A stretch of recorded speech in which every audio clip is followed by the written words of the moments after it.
to the SystemMagic Twitch stream. We are back after almost 2 weeks away. We hope you haven't missed us too bad, but we've been busy traveling for New Year's, Christmas, and all that. We hope you had a lovely holidays. And then, of course, we were in Atlanta for the first ever Spotlight Series, aka New GP tournament, where both Andrew and I had kind of medium cash finishes in top 64 and 128. Both of us were X and 4, I think.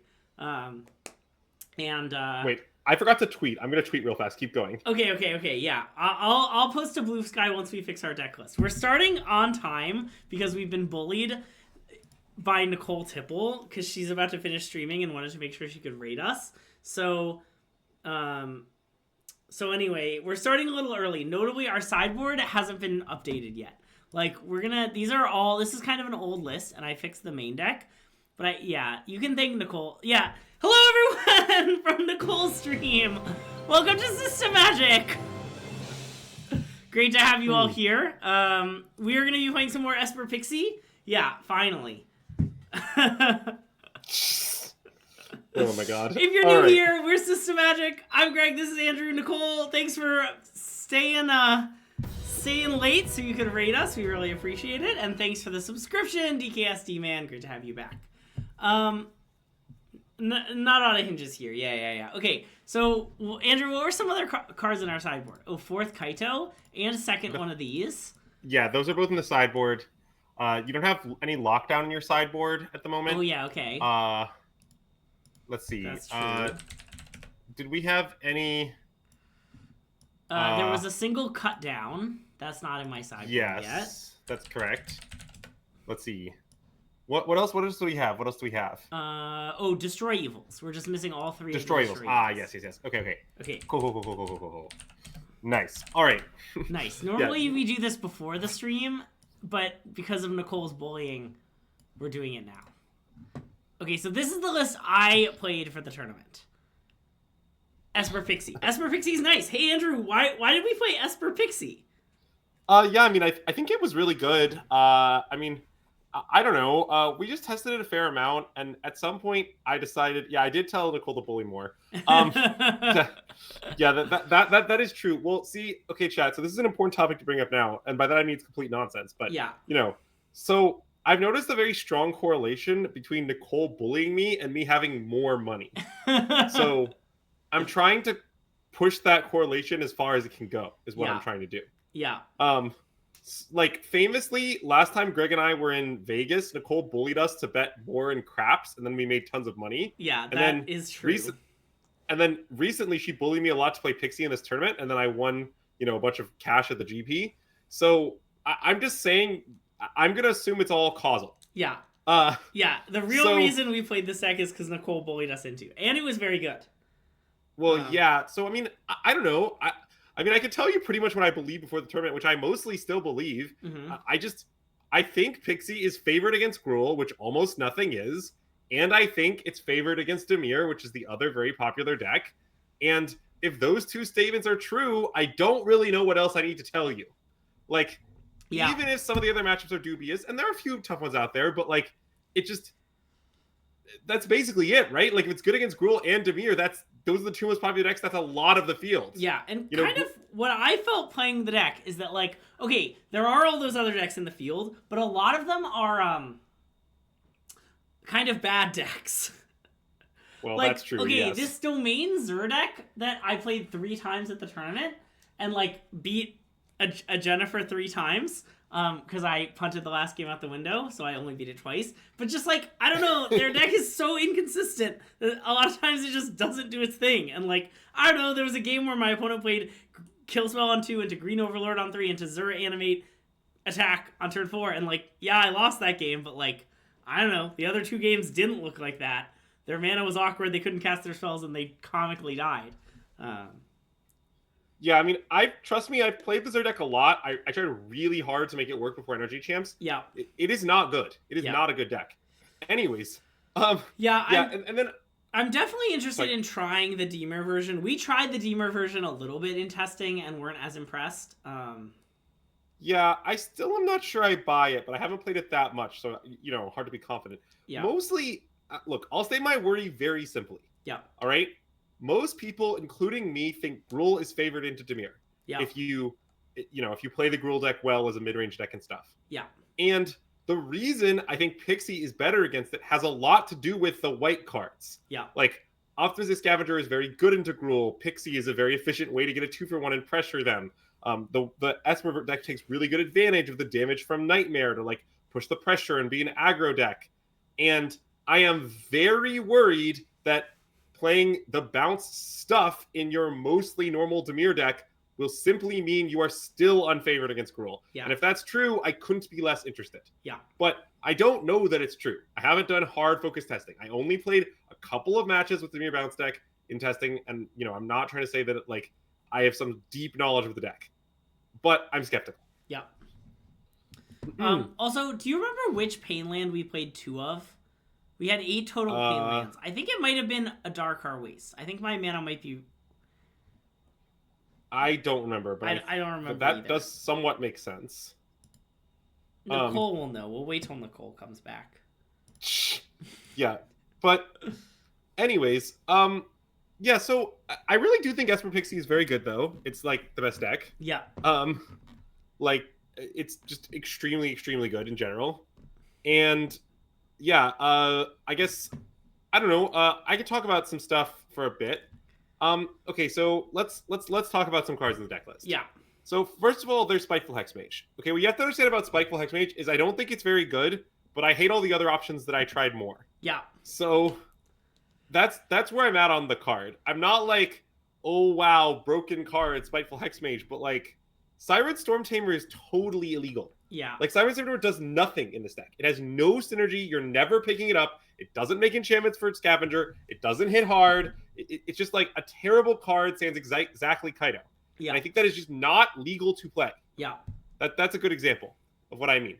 Well, the Mockingbird thing is more complicated. I don't totally buy it though. Like my big worry is pretty simple, which is that, okay, so I played a lot of Mockingbird and Dimir, and I really like it. It's good.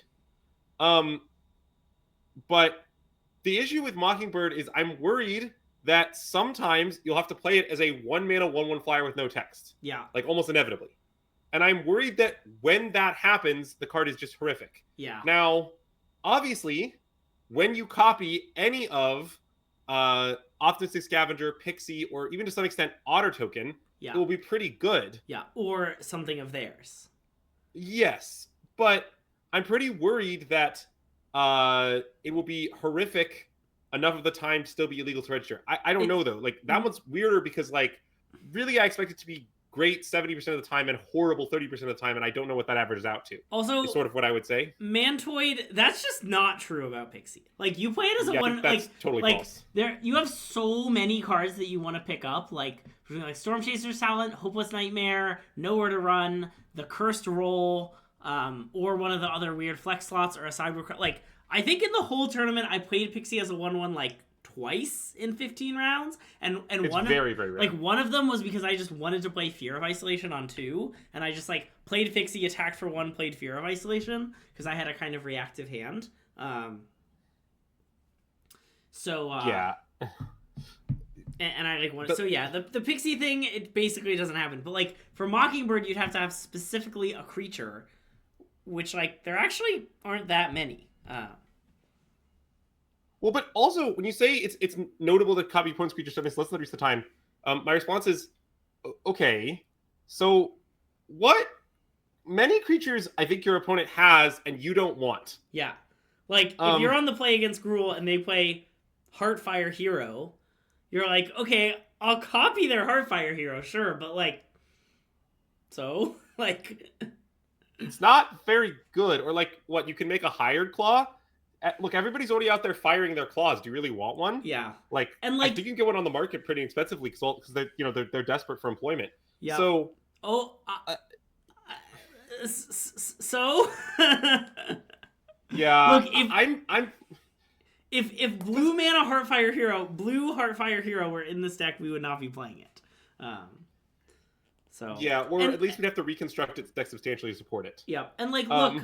We all have heard stories of, like, someone spent 7 mana and copied White Overlord and won the game as a result. Or you copy an Oculus, or like, some crazy stuff can happen. I get it, but I think that happens much, much less than the fail case of 1 mana, 1/1 flying, which is very bad.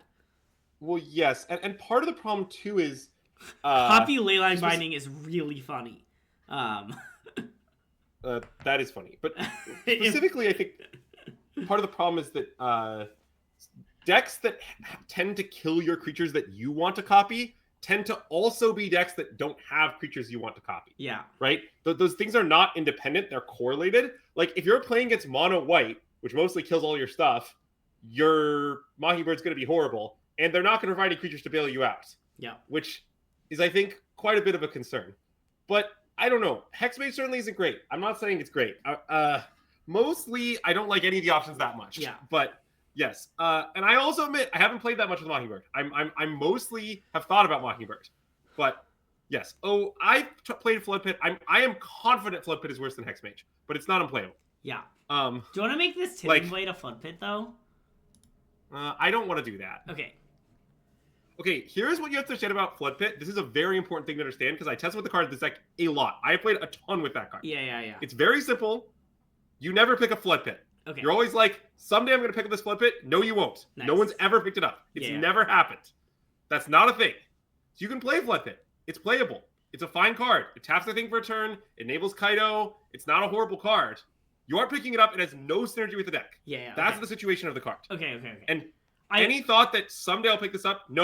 No, stop thinking that. In testing with Nicole, we kept putting in our deck. We weirdly never drew it. The first time we drew it, it was very bad, and then we were like, well, we're off it. So. Hello, Min. Welcome to the stream. Yeah. Is there anything you want to change about the sideboard? Like, do you want to try and fit Rest in Pieces in? Oh wait, I only had one of these No More Lies. This is still one card off from my list. I had two. Wait, I just pulled my list up right now. Oh, Loran! Emotional support Loran! Oh, the Loran is good. We definitely should cut Loran. Yeah. Yeah, I'm closer to 2 than 0. Yeah. Wow. Well, you didn't like the comma? Oh, it's not Loran, comma, of the third path. It's just... Well, as far as the comment that Mindbird will be better because of the mirror, I don't really believe that. And the reason is because I'm going to need to make space to side in cards in the mirror. And I think that space is almost certainly going to have to come from the Mockingbird / Hexmage slot anyway. Yeah. And therefore, it's going to have no effect on my postboard configuration. It's not like I need more cards in that matchup. It's actually quite the opposite. I have too many cards to bring in the matchup. So if you want to make the mirror better, make Tithing Blade a Defiled Crypt. Yes. Oh, this is important. So we played Defiled Crypts. I know a lot of people didn't. Yeah. And what you should know is the number one reason to play Defiled Crypt is very simple. It is the best card in the mirror. Yeah. The best, number one. It is very, very, very good. Basically, the way the mirror goes is a lot of players trade off cards very cheaply for like 1 mana. You know, like you play a Storm Chaser's Town, and then you pick it up with Pixie, and then they know where to run it. They pick up the know where to run their Pixie, and everything trades off. And then at some point, you play the Crypt, and every creature that recurs a thing that died the whole game, which is usually a lot, all come back. Yeah. All of them. Yeah. And then they're Aura Mortal forever. Yeah. Like, the game I played with the mirror that most exemplified this is at some point during the tournament, I've told you guys this already, but I'm going to tell chat.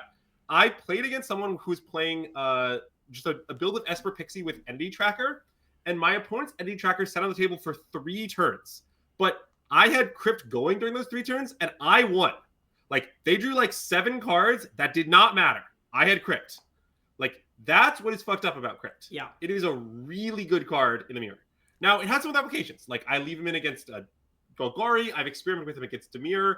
Against some red opponents who sideboard in particular ways, the card might be good. It has a bunch of applications, but what it's for, more than anything else, is the mirror. Yeah. Yes, I see you asking about pest control in the mirror. This is a good question. I am pretty unsure. Yeah. About that question. It's a really good question. We've gone back and forth. Also, someone asked about today's candle sponsor. Today's sponsor concert is this lovely G candle from Target's letter collection. Because Andrew's not here, it's just me. Well, Andrew's there, but I'm in charge. Also, the G candle is green, and that means today it's invisible. So, you know, you can enjoy that. That's kind of fun. God, explain to me like I'm Greg is a great quote. Yes, I did leave in. I did leave in the Crypt for the G candle. Oh my god. I did leave in the crypt when I played Pig Norton playing green-white tokens in the tournament. Yeah. And the reason I did that is because I was siding out all the Hopeless Nightmares, so I needed every card that like could be picked up to be in my deck to make up for having less things to pick up. And so because of that, I had to put it in, even though I thought it was only like medium in the matchup. I didn't think it was great. Yeah, the same thing happened when I played green-white tokens in the far. Like they had 4 Will-Leaf Lieges, so I brought out the Hopeless Nightmares, and I had the 2 Crypts, and they were insane. Like all these creatures traded in combat the whole game, and the Crypts were so good. Like I got to do the thing. Wow, Prophetic Prism. Yeah, that's there's like a temp lockdown version of this deck. Yeah, honestly, Prophetic Prism is not insane. I like that it fixes your mana. Yeah, I think it's a bit insane. It seems a bit, yeah. It doesn't seem great, but I definitely think I could imagine trying it. It does have synergy with temp lockdown in the sense that temp lockdown isn't castable. Oh, that's true. But temp lockdown was very good for me. I know it wasn't very good for you, but yeah, I mean, it was okay. Yeah. So, okay, just also, yeah, the pest controls, by the way, someone asked, the pest controls are for Convoke. You can bring them in the mirror. They might be excellent. They might not be excellent. Yeah, so what I would say about this is, here's why it's a hard card to evaluate. I mean, that's not how I play Limited. I hate Prophetic Prism in Limited. Anyway, keep going. So when you play this control in the mirror, the way it plays is like, sometimes you're behind and you pest control and you destroy them, and it's great. Yeah. But sometimes you're ahead and the card does absolutely nothing. And sometimes the game is in kind of a middling state where you can sort of make the pest control good by strategically like bouncing things or using your like this town to like pick up your things just before you untap pest control, that kind of thing. But what I will say is the card does take a lot of setup, and because both players are hopeful nightmaring each other, sometimes you don't have the resources to arrange all of that. So I think it's a very hard card to evaluate, because it definitely ranges from the best card you've ever seen to the worst card you've ever seen. But then it also is cycling. So you might say, well, maybe it's okay to have this card that's occasionally very good, because when it's bad, I'll cycle it. But I don't know. The response to that might be, I don't know, the mirror can sometimes go pretty fast. Like you can die pretty quickly when you're racing back and forth the mirror. So I don't know, it might be dangerous to have this card that you cycle, even though that's an option. Like sometimes the worst case isn't I get to cycle it, it's I don't have time to cycle it. Yeah. So I'm not that sure. At the moment, like I tell you, I started the tournament by putting all my pest controls in the mirror. At some point in time, I started boarding less in, especially on the play. At some point in time, I stopped entirely. I'm still not really sure what's right. So I think we don't really know the answer to that question at this moment in time. Agreed. Okay, you want to battle? But, yeah, we can battle. I'm still not sure. Yeah.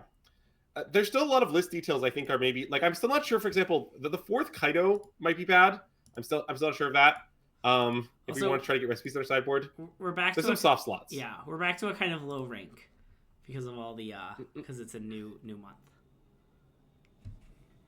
Yeah, I will not be playing Bandit's Talent. Yeah.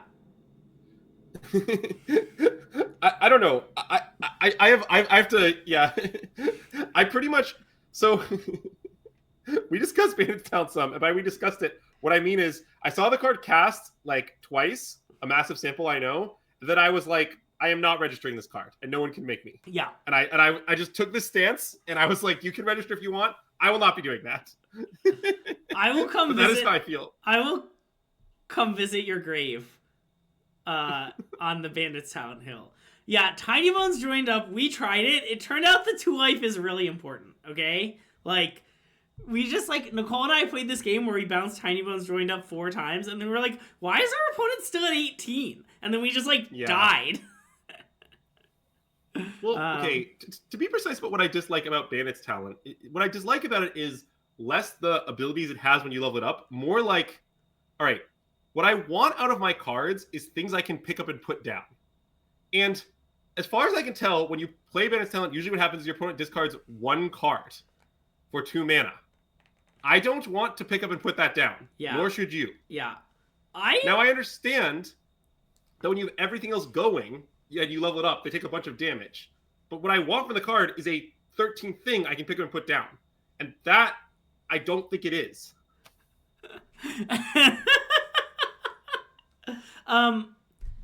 Also, like, okay, talents are good when you have a ton of mana you need to spend, but this deck is so good at spending its mana.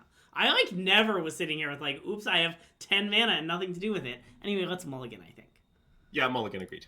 Oh, yeah, I mean, we at some point should discuss my record with hands with no lands in them, but my record with hands with lands in them is very good. I want to go to 5, I think. Yeah, this hand is bad. I would mulligan. Cool. Wow. Great hand.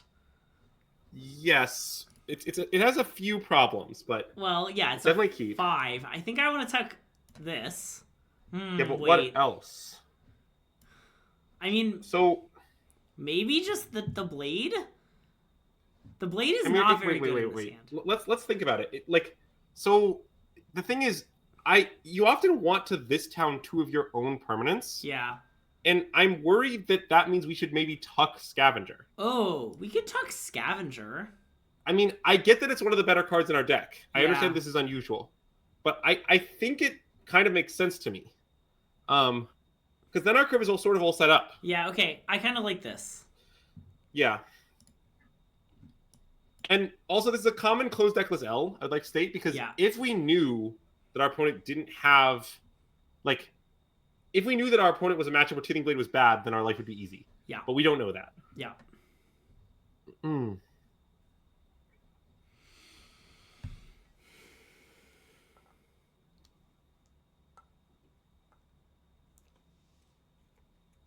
Also, I would like to state for the record that I'm still not convinced that Blade is a playable card. But after playing a full 15 rounds with it, I'm worried it's not. It's much better on the play, though. Yeah, I mean, I think I still wouldn't... I didn't register in the tournament, to be clear. My list was like 2 cards off Greg's. Yeah. And I think I wouldn't register it again. Ooh. Wow, great draw. Let's cast it. Yeah, I agree. And Mountain means Tithing Blade will probably be good. Okay, although Swamp leaves me confused. Nicole, I understand that somehow before the tournament, Greg was Tithing Blade's biggest fan, and now somehow after the tournament, you're Tithing Blade's biggest fan. But I've been a hater the whole time. So that's where I'm at. Okay, let's cast Tithing Blade and attack for 2, I think. Yeah. I think so. That seems right. You can't see the discards because of Andrew's face. Oh, they discarded the card Vein Ripper. Which, yeah, I did see that, but there's not much we can do about it. Right. I mean, notably, like, we played Hopeless Nightmare. If they wanted to discard Vein Ripper, like... yeah, we're going to give them plenty of chances to discard the Vein Ripper, you know?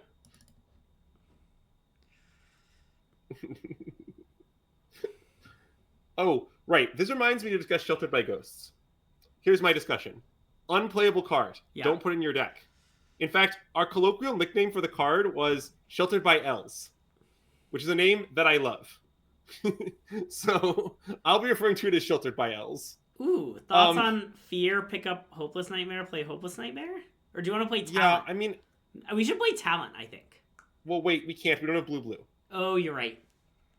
I think we should do that, Greg. Now, there's some logic speaking the Tithing Blade with the idea that if they, like, put the Vein Ripper to play next turn, we can then Tithing Blade it immediately, but I think we just need to do other stuff. Like, I think we need to get going. Yeah. So, I think we should do the Hopeless Nightmare line.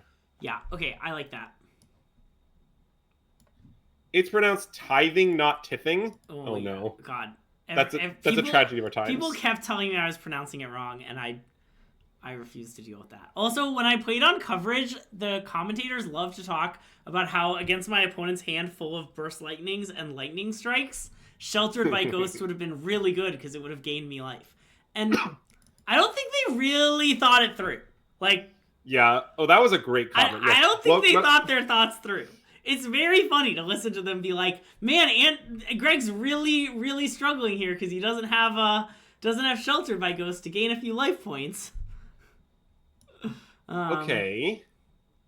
So, what are we picking up here other than Tithing Blade? I think just Hopeless Nightmare. Because okay, so we're going to put them to 5 this turn. Yeah, okay, you're right. I concede. It's a common pickup Hopeless Nightmare because it's a burn spell situation. Yeah.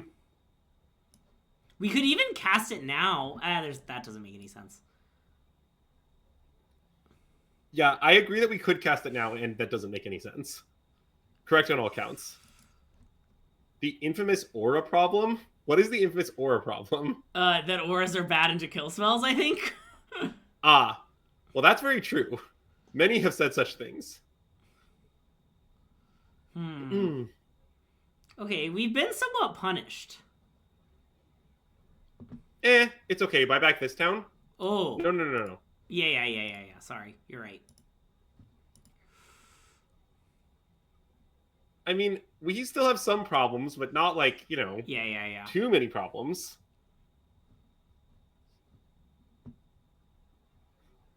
I'm so funny. Wow, Min is the only one who thinks that. But anyways,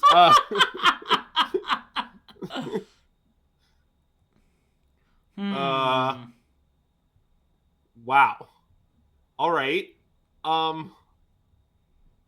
Well, so that's we can a problem. wait. We're okay, right? We can play Spiteful Hexmage. This town, the token and the Tithing Blade wards sacrifice the Spiteful Hexmage. Okay. Yes. And then Tithing Blade, the big one. I mean, we're still in a lot of problems, but no, that's great. Well, they're gonna gain a lot of life, which is the bad. It's fine. And they're gonna have an Overlord. Okay. Well. Okay. All right. Oh, speaking of which, I see we're discussing the film Nosferatu. So I've watched this film, and I have a very simple review of it that I would like to share at the class, which is, okay, that film is all style, no substance. But it does have a lot of style. So if that's your sort of thing, then you should see it. But boy, is there nothing behind that style. It's like beautifully shot, and nothing happens. The plot makes no sense. Nice. Okay, well...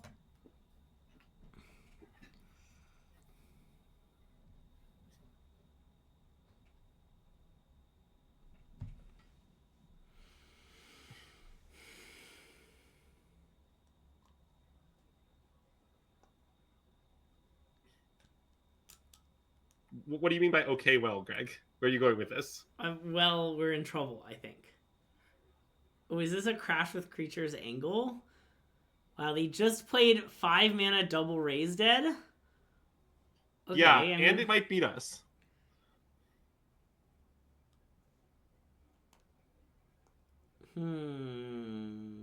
Okay, well, we need to buy back this town, right? Wait, no, that's not a play available to us.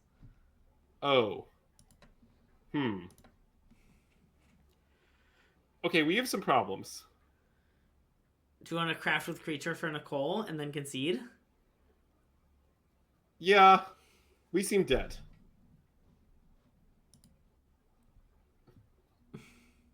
Speaking of which, this is another important thing to bring up, chat. Before the tournament in Atlanta, I made a list of complete nonsense predictions, some of which were not physically possible. Yeah. And one of my predictions is that Greg would never Craft with Creature the whole tournament. And I was correct, but Nicole did. Yeah. Don't show them the backside. Oh, yeah, disaster. Okay, so what do we think's good against this deck that our opponent has registered? Well, yeah, I mean, I want my second No More Lies, but... Okay, well... probably we want first No More Lies. Yeah, I agree. Probably I want Kaito. Okay, I think I agree with Kaito. I don't think I want this card. Do you want, like, Destroy Evil for killing things? Not really. I would probably cut 2 Hexmage because I don't know what to cut. Well, so far, maneuver. We only have 1 Hexmage to cut. But don't worry. We'll find something. I mean, my next question was going to be, are you sure Cadaver Lab is bad? I mean, no. But it doesn't seem that good. Because they don't have that much removal, or what are you thinking? I mean, I guess our creatures ended up in the graveyard. They sure did. Okay. I'd fire this probably, but I don't know. One. They play Cut Down, Yeah. I assume? Okay, I'm not going to play 2, I'm going to play 1. Yeah. We can start editing our list later on. Yeah, I agree. Because we are just currently playing the list that we know lots about instead of trying cards we don't know much about. Yeah. Destroy Evil does kill FOMO. I don't think that's enough, but it is true. Okay. Also, that was a multiply, remember. Sneak, Yes. sneak. Yeah. And I would just lead Scav here. There's some various fancy plays you could make, but I think they're all too fancy. I want to leave Scav. Yeah. In general, I mostly just play Scav on one in this deck. Yeah. I think over the course of the tournament, I did something fancy like once, but it's very unusual. And I'm going to go Talent Nightmare here. Yeah, absolutely. And then we can pump up the Otter. Yeah.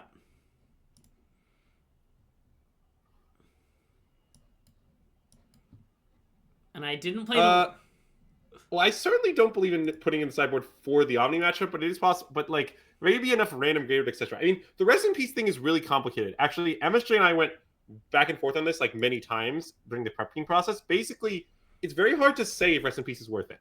Because what it does is it's the best sideboard card ever against a bunch of decks that no one plays and are also bad.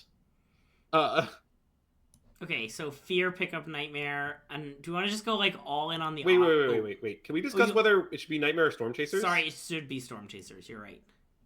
I think it should be Storm Chasers. Yeah. Okay, yeah.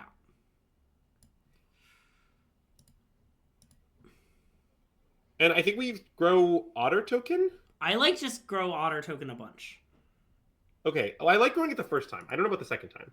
How much does Carnosaur does 3 for 3 mana if you cycle it? Yes. So you want to grow the Otter Token again? Okay. Okay. Never they mind. died. They're off it. Well, the cut down thing I think is pretty irrelevant because they can just cut down the Scavenger, and they probably will, right? Well, I think maybe Mac was saying we should grow the Scavenger, but. But then. Yeah. Okay. Well, we saw nothing, so I assume. Change nothing. Fire. But yes, the Rest in Peace thing is just very hard to assess. Yeah. Oh, also, this is something that really annoys me. I'm going to bring it up, but only because it's a tiny pet peeve. Yeah. So on the deck red sheets, always say Defiled Crypt. And all of my opponents were like, what's Defiled Crypt? And the reason is because the only side anyone's ever read is Cadaver Lab. Yeah, I'm going to mulligan. Absolutely. So chat, here's a tip for playing this deck. If your hand doesn't do anything, you should mulligan. I understand that sounds obvious, but just like this deck, you cannot keep hands that don't do anything. Okay, like this? We're on the draw? Yeah, I think so. We could tuck Go for the Throat. It's kind of bad, but... I don't think we should tuck it over land on the draw. I mean, on the play, I certainly would. Yeah. Okay, let's do this.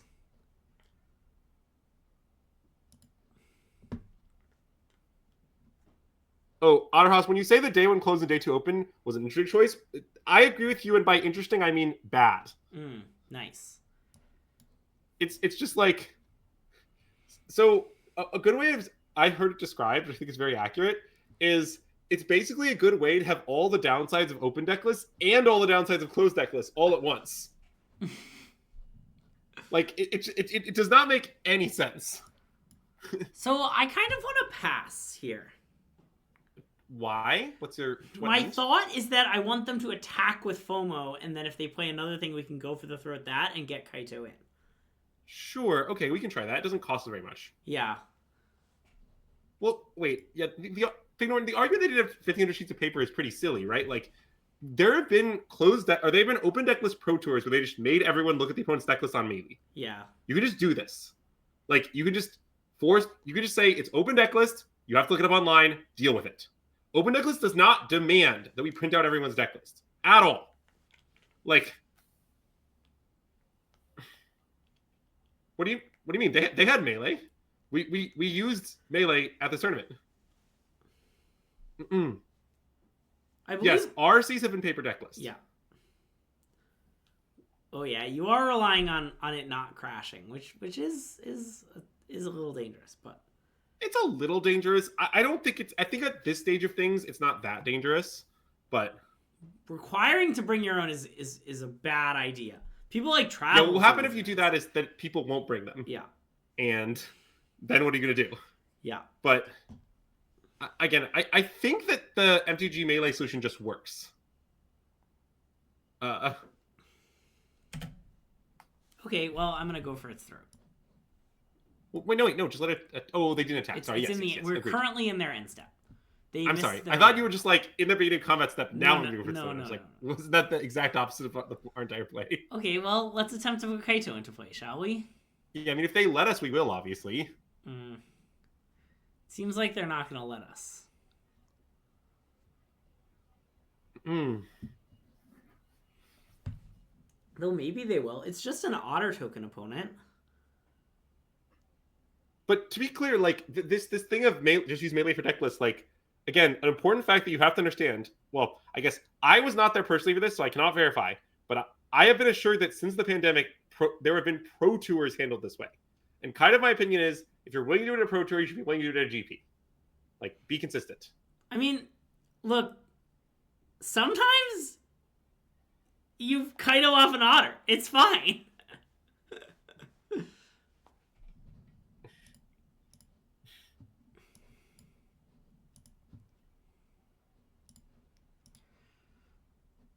Look, I acknowledge if you do this and you have Wi-Fi issues, that will be a problem. Yes. Cool. But I also think Wi-Fi issues would already be a problem because you're reporting your results through melee. Top? Yeah, and then it doesn't matter? Yeah. Cool.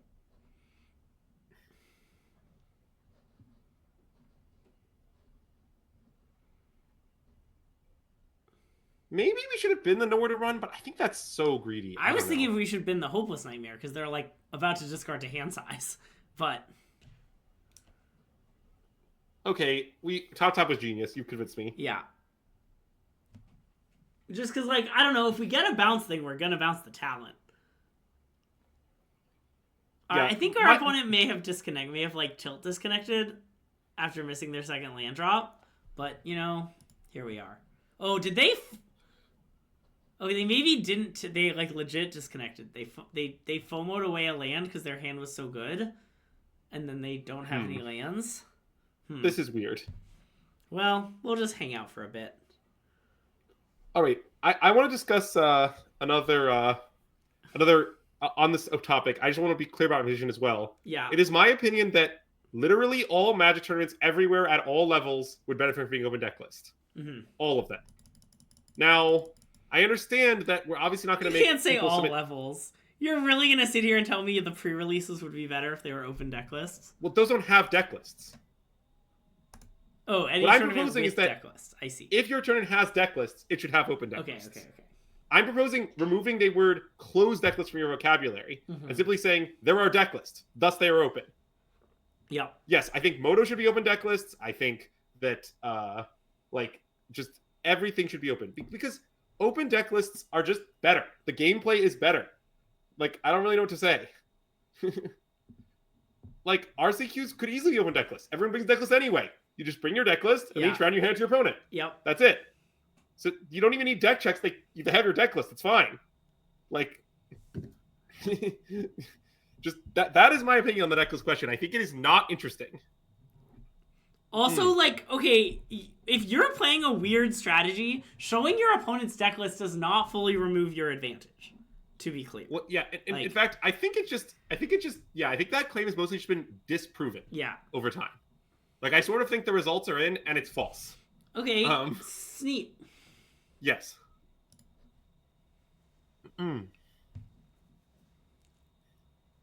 It turns out just that the biggest advantage of playing weird decks is in-game, your opponent doesn't understand what your deck does, and they don't really have time to figure it out, and they haven't, like, tested the matchup a lot. And that advantage just is maintained. Okay, we appear to be playing the Mirror. Though they could just be Demir. Okay, it's the Mirror.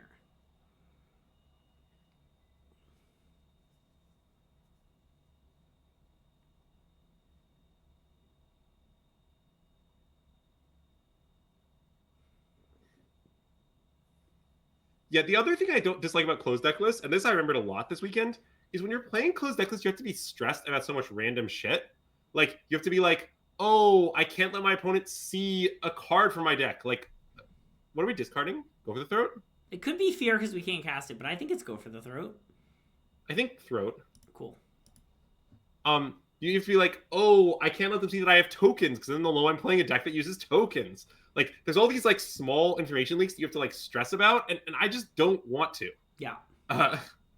It's just not very fun. I like that I'm freed from all that. I can just be like, oh look, here's my deck box. Oh look, here's my deck. Oh, I dropped a card during shuffling. No big deal. They already knew every card in my deck. Like, it's so pleasant. Okay, I think I want to go Scavenger Hexmage here. Yeah, me too. Definitely. Okay. It could be Scavenger Nightmare with the idea that next turn we could fear Nightmare and they're going to have no cards left in hand.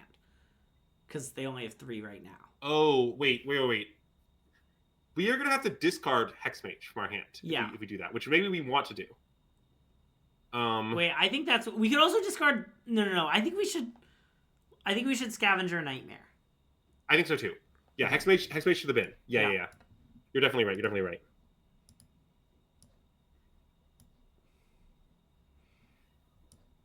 And then do you want to put all 3 counters on this one and attack? I kind of do. All 2 counters, you mean? Sorry, yeah, both counters. Make it a 3. Yes, I think so. Cool. So something you should understand about the mirror in general is that the mirror is often like this like tight race. Yeah. Where both sides are hitting for damage, and no one can really block because of scavengers and prowess and the auto tokens. And just like you try to arrange the race so that you kill them exactly 1 turn before they kill you. And this game sort of looks like one of those to me, although them not attacking with the auto token might mean it's not anymore. Well, no, they're gonna... Wow, ugly Kaito? This is Arena. God. You can pick whatever Kaito you want. Imagine being like, I'm going to choose ugly Kaito. Greg, do you want to explain some of the lore, or... I just had many different Kaito arts in my deck, and I constantly reported back on how the Kaitos did. Yeah, Greg had like 1 each of each Kaito art for the tournament, and he was always just like, this round, pretty Kaito performed really well. This round, ugly Kaito was really bad. Yeah. And he just kept a running update of it every round of the tournament, and he just kept telling us about it between rounds. It was kind of great. Yeah. Poor Andrew, like, obviously didn't care anymore. Ooh. At some point, I was a bit off it, yeah. I mean, I think I still just want to just play our spells, right? Like Fear plus Nightmare? Well, yeah, and then I'm just wondering about attacks here. Like, do you want to make both into 3/3s and send both at Kaito? I guess, hold on. Wait, we were playing 2 enchantments. We distribute 4 counters, right?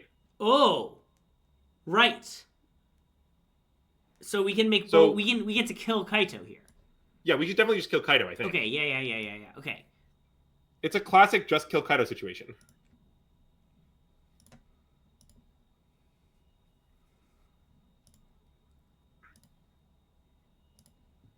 Yeah, I think Greg just mentally forgot that Hopeless Nightmare was an enchantment. No, I mentally forgot that we didn't get how many counters we get.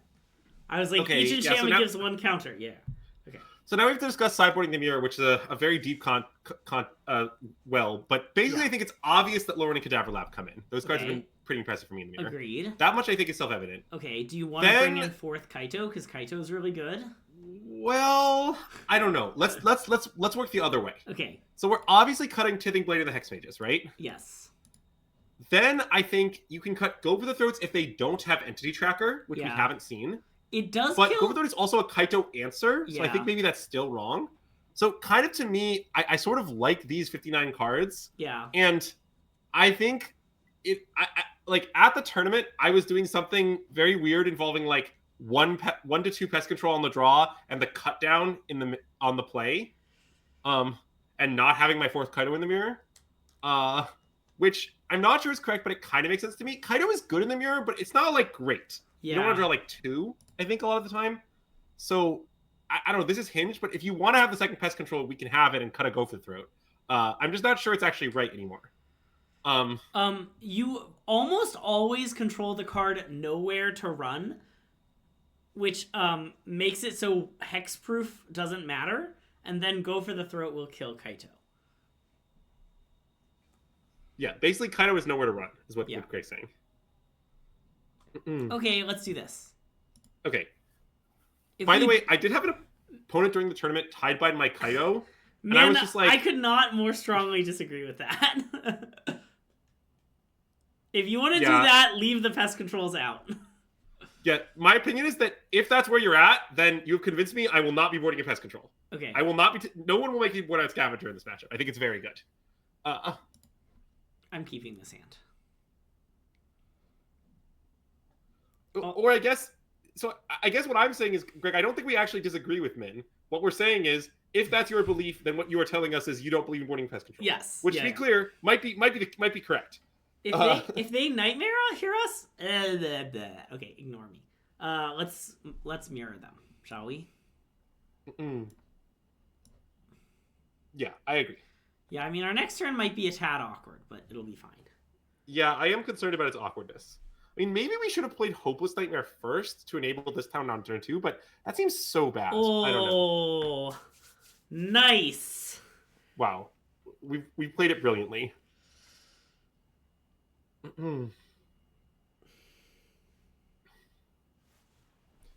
All right, let's the cadaver labbing begin.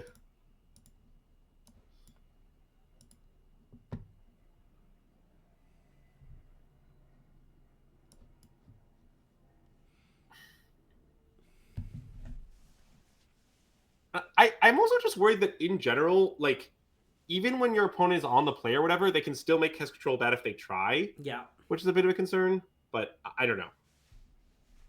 We are certainly playing a game right now where I wish we had pest control. So there is that.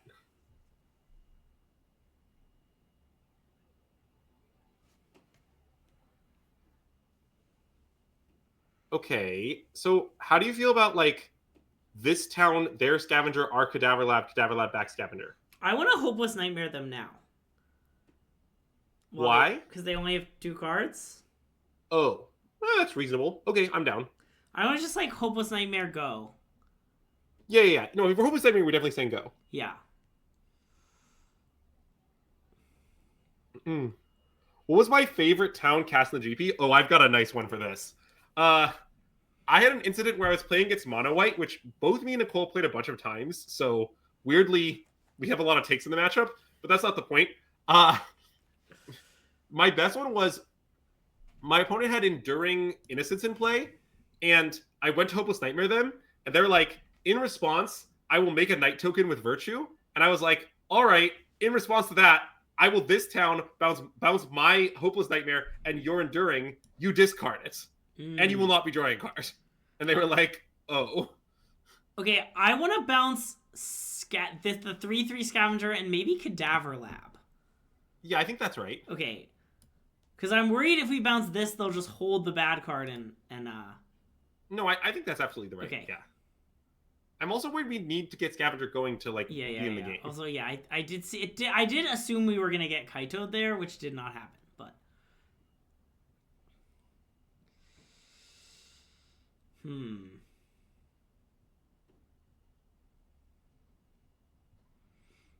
All of my favorite this towns involved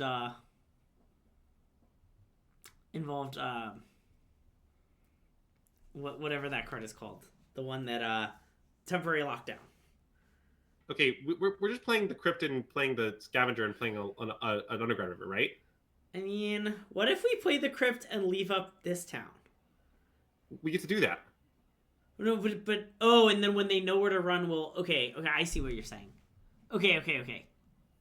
Yeah, I don't really understand. We get to do it all. Yeah. I mean, we also could even let. I mean, when they know where to run it, we can also just let them know where to run it. I don't know. We have Cadaver Lab. Yeah. The only problem that we have is that we have no, like, blink creatures. Yeah. Actually, I retract that. One of the problems we have is that we have no blink creatures.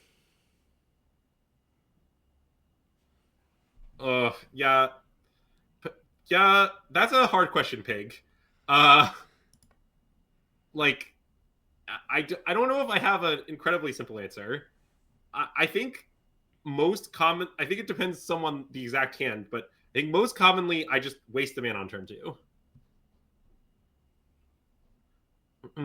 Especially because if you do the waste of mana turn 2 thing, sometimes you end up playing the Curiosity later, or the Fear of Isolation later to pick up something different, even like a land, also known as damage shape play.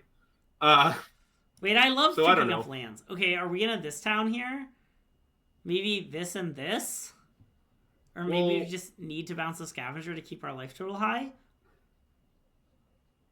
Or you just want to do neither because of Kadabra Lab? It does just kind of waste, I'm not sure. Waste a mana for nothing. I'm worried. Yeah, okay, we could bounce Scavenger and Nightmare. I think we should maybe bounce our Scavenger and their Scavenger. Yeah, okay. I don't like it. I don't like it either, but... Well, I mean, the problem is that we're losing. Well, yes. Correct. Yeah, as an update, I was undefeated in the mirror at the tournament, sample size 4. Yeah. Or 3? 4? Either 3 or 4.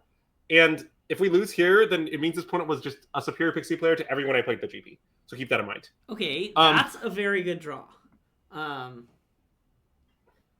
So let's play Scavenger.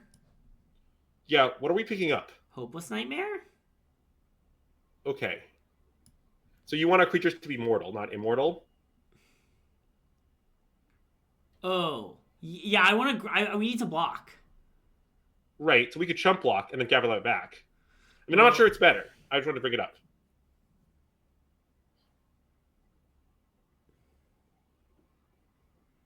I think you're right, and I'm wrong. Mostly, I think, like... And I think I want to grow this to 3/4. Yeah, I think so. I might even want to grow it again, to be honest. Yeah, I think so. I think grow it again. Yeah. I mean, the idea of this play, to talk about it more, is we're worried that we just won't have time to do much Cadaver Lab stuff before we die at this stage. And the Cadaver Lab stuff instantly restarts if you draw anything that like returns one of your things to your hand. Yeah. So kind of the point of this play is look like we're just hoping to get through the next few turns, draw some biz, and get going again. And if our next two draws are bad, well, this play's worse, but we were probably losing anyway. Okay, I think we're just like dead.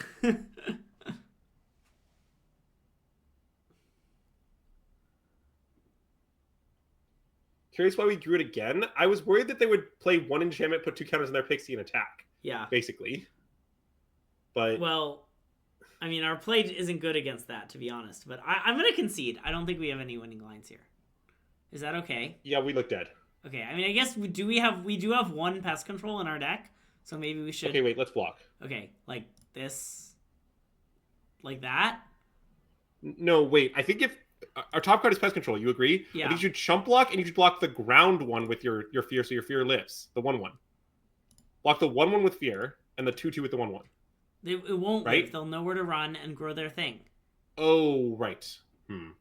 Okay, your block's better, I'm sorry. So, like, this? This? Yeah. Okay. Yeah, I mean, I do so much dislike that we talked about pest control, we said we were certain, then we played a game where pest control would have been the best card imaginable. Yeah. It's definitely good sometimes. Oh, wait. Let's scry 2 in our upkeep, shall we? Oh. Let's. Good call out. Very rare scry 2 on upkeep. To be clear, I scry 2 a lot with this deck, but I almost never do it upkeep. You almost never, like, win the game when you scry 2. It's a play of losing the game's type. Okay, bottom. Yep. Okay, we're dead. Unlucky. What's really unlucky is that if we had not scryed, we might not have been dead. What was our top card? Loran? Oh, I'm sorry. You're right. I guess if we had drawn fear without scrying. Yeah. But that's not a real scenario. Okay. So do you want to have... So now, at the tournament, I was having 1 cut down, no pest control on the play. 1 cut down? But, yeah. But I don't know if that's right, to be clear. I think we should maybe leave the pest control. That's fine. We can do that. I'm very unsure what's correct. Okay, me too.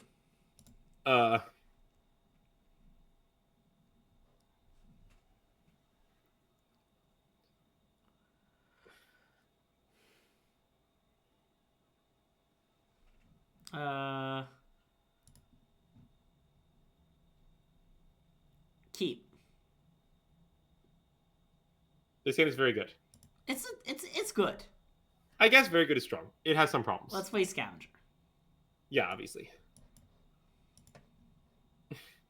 No. I was only linked to an unlicensed defiled crypt. That's how I respond to the allegations. They don't put Cadaver Lab on the deck lists. Okay, I want to be mana efficient here and cast gold for the throat. Oh, yeah. Okay.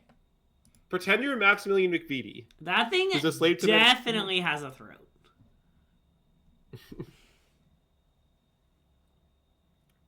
Yeah, see, this sort of game, by the way, is why I only like 3 Kaido. It's good, but, like, it sort of might be bad this game. Yeah.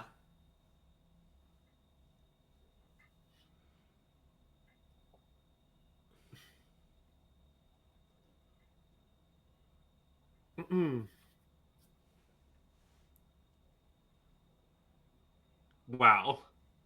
Really hoisted our own petard on this Mockingbird.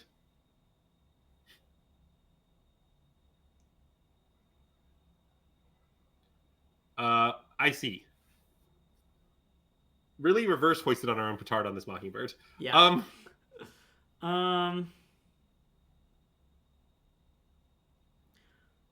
Okay. I mean, is it not just Land Nightmare Go? I like Land Nightmare Go. I mean, I don't like Land Nightmare Go, but...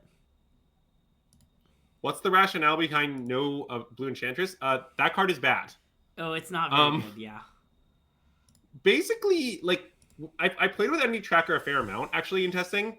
And what I can tell you is it's so slow. It's unreasonably slow. It's slow to the point that, like, often you have many enchantments that you'd like to play after it, but you can't because you need to, like, do stuff. Okay, so they just have Kaito here, but I think there's nothing we can do about it, right? Or do you want to bounce?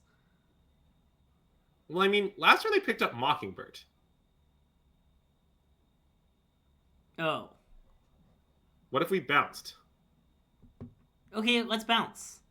Yeah, I think we should bounce. Okay.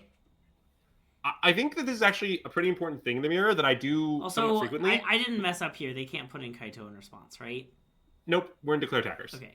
Well, how confident are you of that? Confident. I see the turn thing in the bottom right, don't you? Oh, the bottom right. Okay. I don't know if it's like covered with your setup. Obviously, I can only see the screen you're sharing with me. Yeah. But I can see it very clearly. Wow. Yeah. So I actually do this in the mirror a fair amount, by the way. I thought I would mention this for people trying to pick up this deck, which is I in the mirror often bounce creatures, or often is strong, but like I do it more than you'd think. Okay, should we just offer them a trade? Is that deranged? It's deranged. No, I think it's ranged. I mean, it's sort of bad if they accept, but I think they won't accept. Yeah.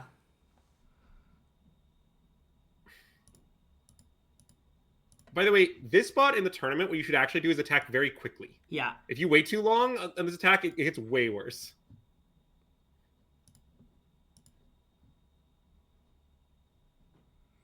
Okay, 0? I think so, yeah. I mean, our Kaido could die, but I think if it dies, it dies. I agree. Okay, this is definitely going to the bin. Hopeless Nightmare bin top might be good, yeah. Okay.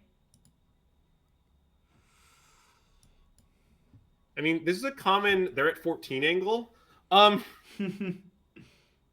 I mean, Astute... Oh, and hey, Otterhouse, thanks for the subscription! Yeah, we do have 8 points. That's great. 8 is a lot of bird. Yeah. All right. Oh, by the way, I want to talk about Atlanta a little more. Yeah. Okay, biggest props to WotC on Atlanta for 2 things. 1, very good round turnover. Very underrated part of the GP experience. Yeah. 2, the promo is a huge deal. and I'm very glad we had it. Yeah. The promo just like it massively upped the prize of the tournament. Yeah. Like, I don't know.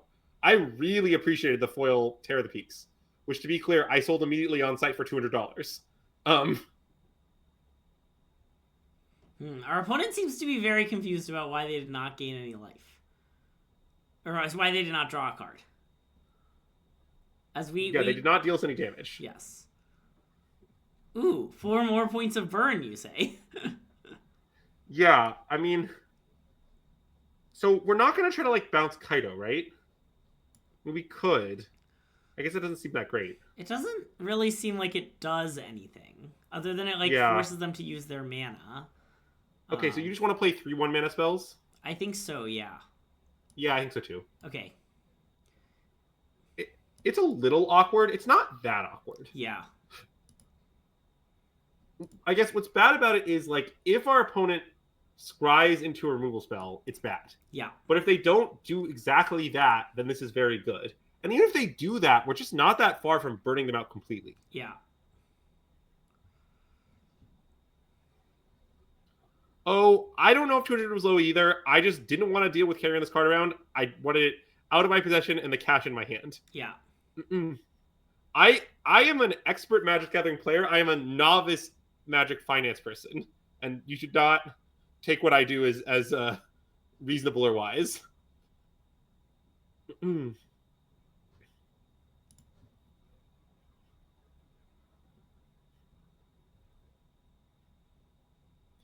It would be great if we drew, like, Nowhere to Run. I agree.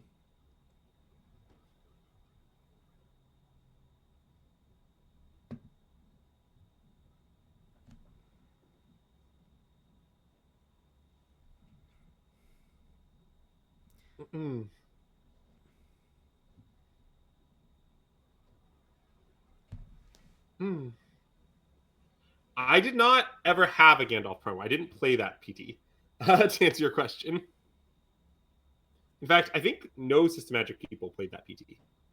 Oh, that's interesting.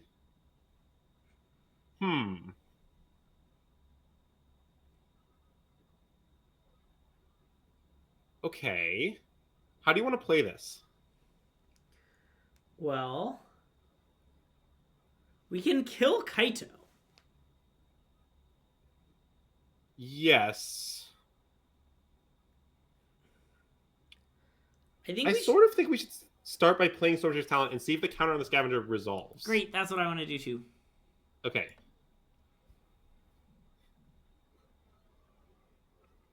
And we're sort of accepting that, like, Go for the Throat might get us, but so be it. Okay, now we should this town the Hex Mage and a Nightmare? I think so, yeah. This town ain't big enough for the both of us. But this Twitch stream is big enough for the both of us. To be By the way, I do think it's kind of funny from, like, a design perspective that all it took to make Peel from Reality... Wait, you don't want to play it first? I mean, I'm going to put the counter on the Otter anyway, so... Yeah, but I still would play it. Okay. Gives them less info, you know? I'm not really sure why they said oops, but... Did you miss the candle? You can always ask for the candle. Re-ask. It's this lovely G candle from Target's letter collection. And if you're wondering what G stands for in this context, it's Greg.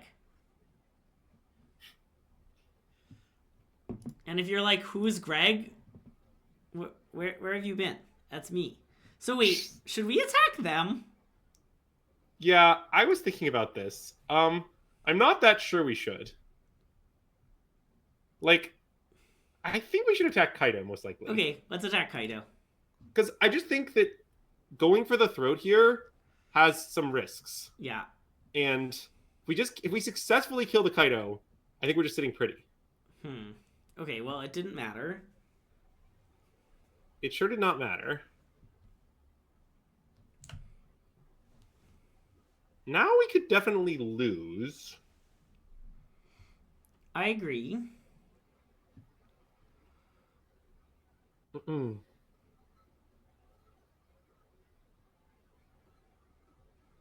Well, Sam, but that's not. If they go to 4, they're just dead on board to bounce our 2 nightmares, cast them both again.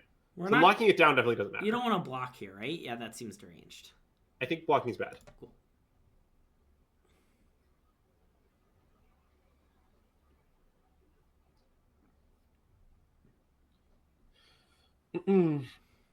Yeah, it's a common Pixie's burn angle. Yeah.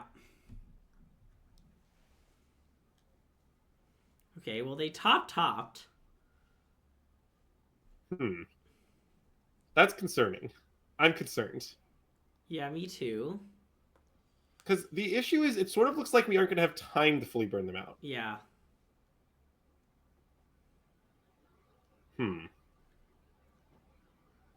Okay. So, how are we going to get out of this?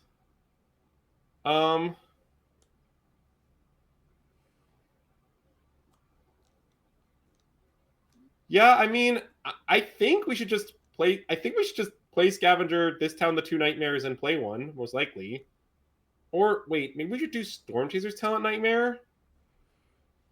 No, I think...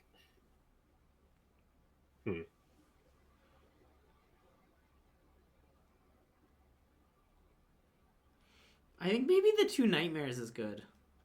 I think the 2 nightmares is right, yeah. I think that's what I would do. Okay. We're supposed to bounce their Scavenger? Yeah, I mean, it does remove the 2 counters. Yeah.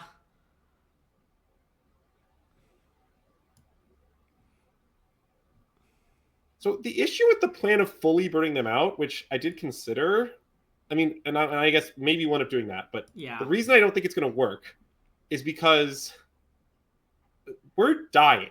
Yeah.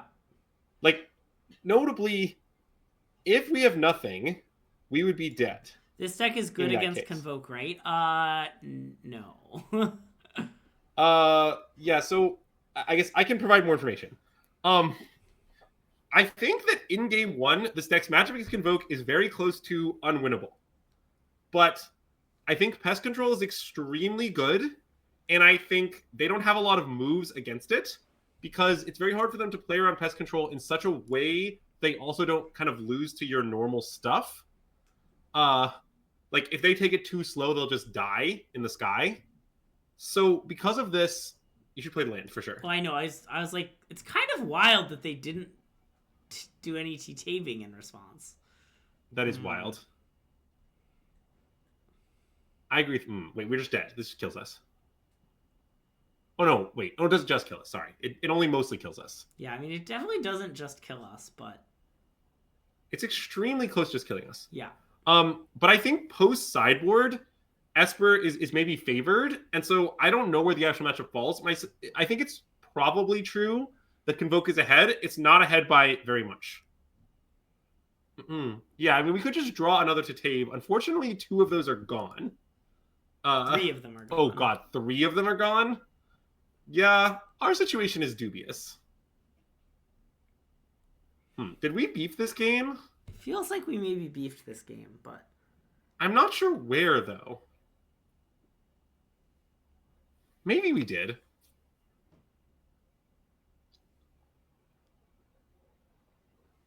Okay, we're dead. Well, wait, you should... Oh, yeah, we're dead. Never mind. Yep, you can concede. I was wondering if we do anything... okay when their Kaito killed our Kaito, but... Yeah, maybe we needed to not put Kaito in that turn. I mean, that's what we could have done. Yeah. I guess I sort of felt like they didn't have Kaito, but... Well, I kind of thought they did, because remember how anemic their first few turns were? Like, I guess that's had true. Something. I mean, I think to win this game, what we would have... The winning line had to have been just not playing Kaito that one turn. Yeah. But I feel like we didn't have other good plays. Though maybe we did.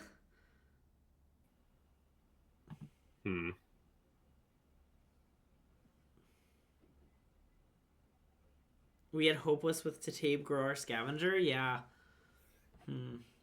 But like, didn't we... Wasn't that sort of mana inefficient when God, I'm trying to remember the exact game state. I'm having trouble. Well, no, yeah. I mean, if it was 3 mana... Okay, well, this hand is great. Let's keep. Yeah, I mean, this hand's obscene. Oh, there's another important aspect of Pixie deck. So the Pixie deck is actually a lot like Convoke, the deck, in many regards. That is true. And one of the ways it's like Convoke is the Pixie's nut draws are obscene. Yeah. Like, the Pixie deck's best draws beat everyone always. Yeah. Okay. Notably, if they duress our Storm Chasers, this will not be a very good draw anymore. Yeah. Which may make what I'm about to say irrelevant.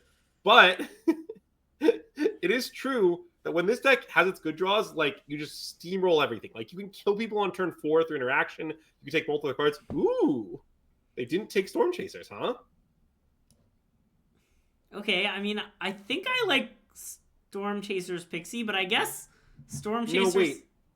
How about Hex Mage, then Storm Chasers? Hex Or Mage? wait, maybe Storm Chasers, then Hex Mage? No, I think Hex Mage, then Storm Chasers. Because you want the counter on the Hex Mage? Oh, right. Okay, that makes sense. But... Yeah. Oh, you want, like, no counters on the Scavenger is what you're saying. That's what I'm I kind of want to this. grow it out of... What if we grow it out of cut down range? Although they don't have cut down. They would have played it. I don't think we should do that. Okay, so we want to grow the other stuff out of, like... Yeah, I think we just want to make our creatures all about equally threatening. Don't we want one counter on the Otter, one counter on the Heck... we can't have that as the Okay, issue. okay. Hex Mage then thing. I think I like Hex Mage, then Storm Chasers, but it's sort of debatable. I want one... So, oh wait, this is the curse roll. That goes on this. Yes. Okay. So you want to grow the Scavenger once, then the And Hex the Mage Mage once? once? Yeah. Okay, so. well, if we're doing that, then maybe we should do it the other way. I don't know. I think if we're doing that, it doesn't matter. Yeah. This. Mostly, I like that this gets in for a singular additional point of damage on this turn. Yeah, that part's nice. Well, we beat Rakdos Reanimator, and then we lost a really close match to the Mirror, and now we're playing, I don't know, they only played one land. I mean, probably Dimir. Okay. The land was Restless Reef. Yeah. How did we board against Dimir? I didn't play it all day too, so I played it like 4 times early and then never again. We like this. So, and we were boarding in 4th Kaito, but now you think maybe that's wrong? I'm not sure if it's right or wrong. And yeah. we did like Witch's Vanity, right? For killing stuff? I'm also not sure about that. It does something. Oh right, we changed like nothing. Our plan in the end was like this. Yes. Or I think what I had written down was this, actually, weirdly, because we weren't sure how good Cadaver Lab would be. Well, I think that's also plausible.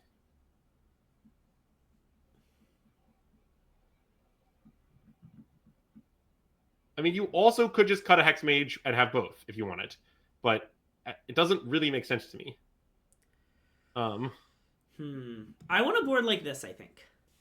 Okay, this is fine. Okay, wait. I don't really buy the No More Lies thing. I don't think No More Lies is good against Dimir, but it's complicated. I mean, it is good against the card Enduring Curiosity. Yeah. I'm just worried that, like, if we play, like, it's not very good against very much, but, I mean, obviously there's some stuff. I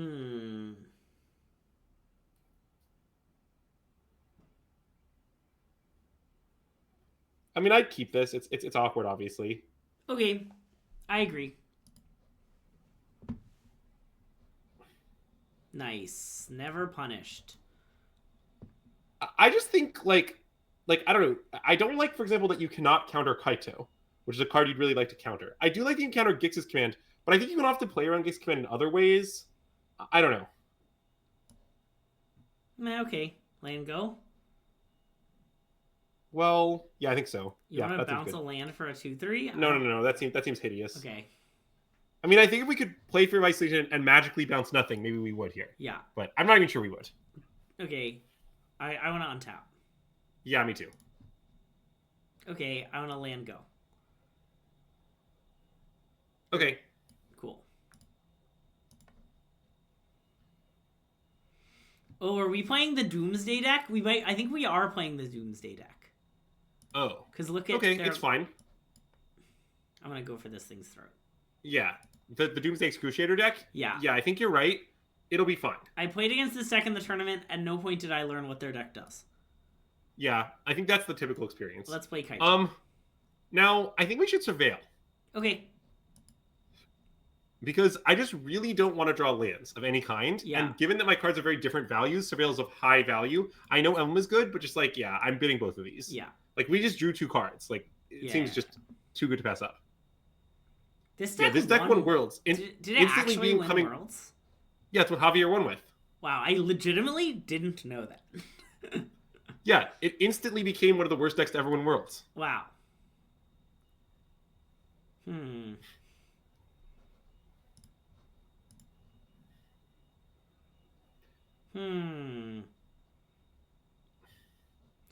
Okay. Do you want to stun that and attack? I think so. Yeah, I mean, I don't really see another reasonable option.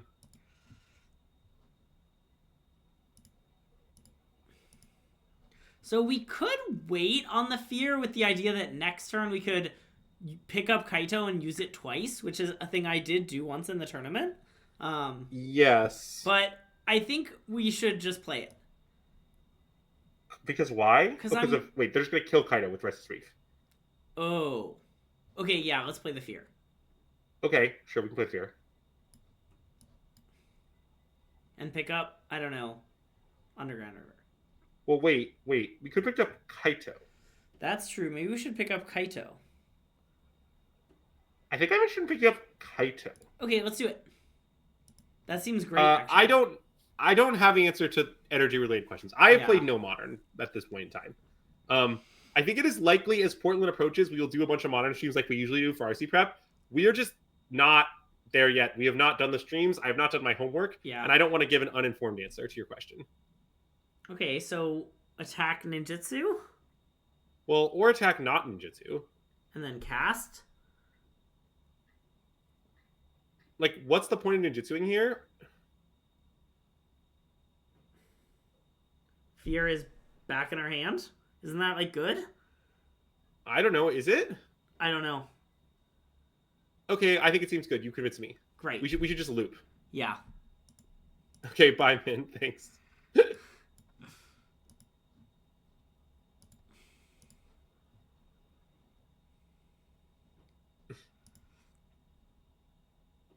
And I'm going to surveil. I know I could stun Shieldred more. Ooh, this town I assume is good?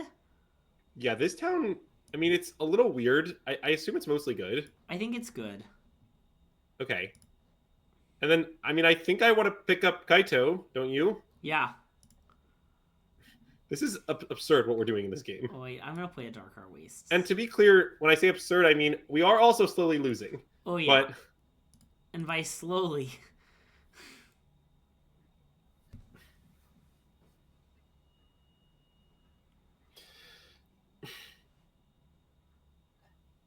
Yeah, I think it gets worse every BNR is pretty wrong table, but yeah, it's certainly not great now, and it certainly hasn't been great in a while.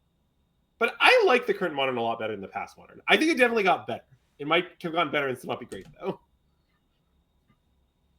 Oh, that's finally good. Okay. So now we can, like... Nowhere to run Shieldred. T-Tape, nowhere to run in their card. Nowhere to run Shieldred again. Okay, but let's play a land and pass. Okay. And set a stop in their second main phase. Because what I'm hoping is they spend their mana making a demon, we just bounce that. Yeah. Which they might not do, but you know.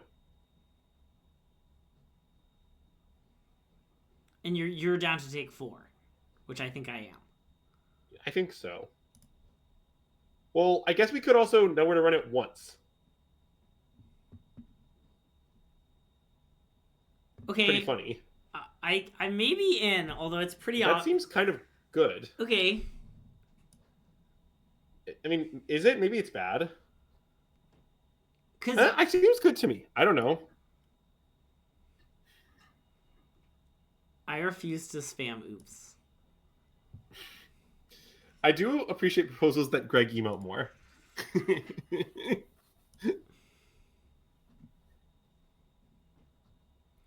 Okay, so now you want to do it? I think so, right? It does let them recast it, right? Maybe we should just let them have their card. Oh. I want to let them have their card. Okay, we can let them have their card. So I want to do it now. Sure. We're still kind of in huge, enormous trouble. Oh, well, that I realize.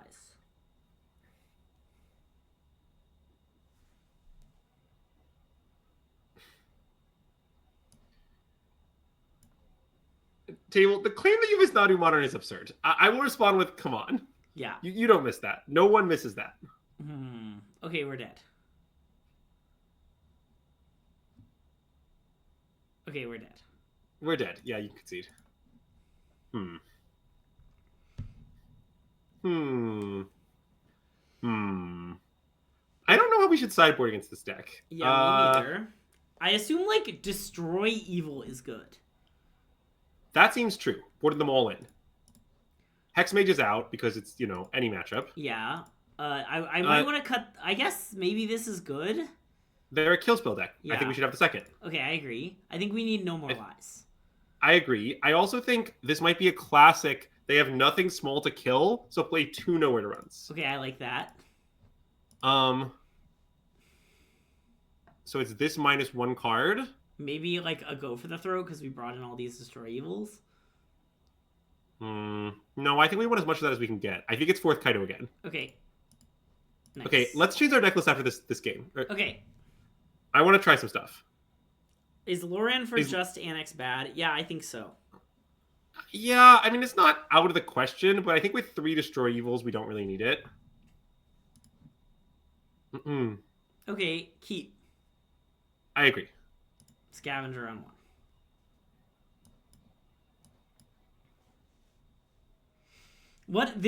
Here's a thing that this deck taught me about current Magic, and this is gonna sound insane, but I'm gonna say it anyway.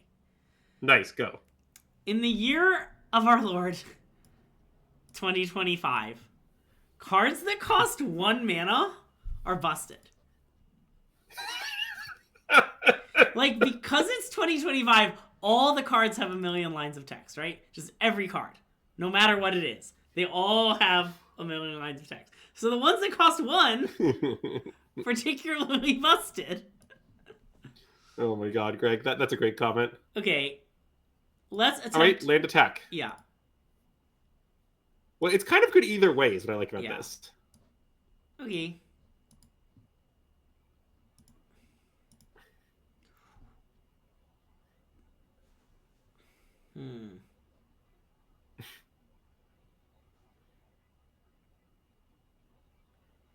Well, yes, the only thing more busted than cards that cost 1 are cards that cost 0. Yeah, that's true.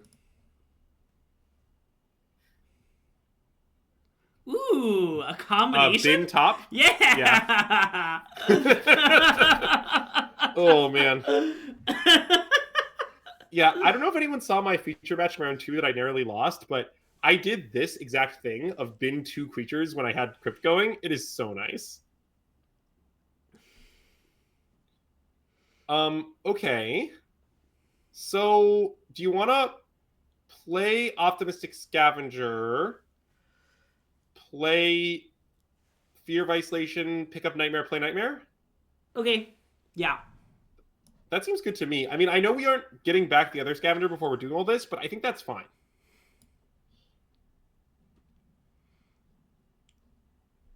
Do this? Yeah. Yeah. And I might want to counter on Kaito. Yeah, I think that is what we want. Well... Okay, well, we might not be getting a counter on it, so we'll have to find out. I was also, if they, like, left out mana through this whole thing, I was contemplating the play of don't activate Kaito. But they didn't. Okay, so I still want to play this, I think. Yes. But now maybe I want the counter on the Scavenger? I still want it on Kaito. I don't. I want it on Kaito. Okay, cool. I came around. Kaito's hard to kill, is what I like about this. Yeah. Oh, by the way, Greg, I forgot to ask you. Wait. I want a plus. Because why? I want to put him in check. To plus again. And, like, we're good on our mana, right? Like, we're gonna, like, Cadaver Lab, bring back... Hold on. If you attack them to 7, are you sure they're not in check? I mean, if they kill the... No, I'm not sure about that. Okay, fine.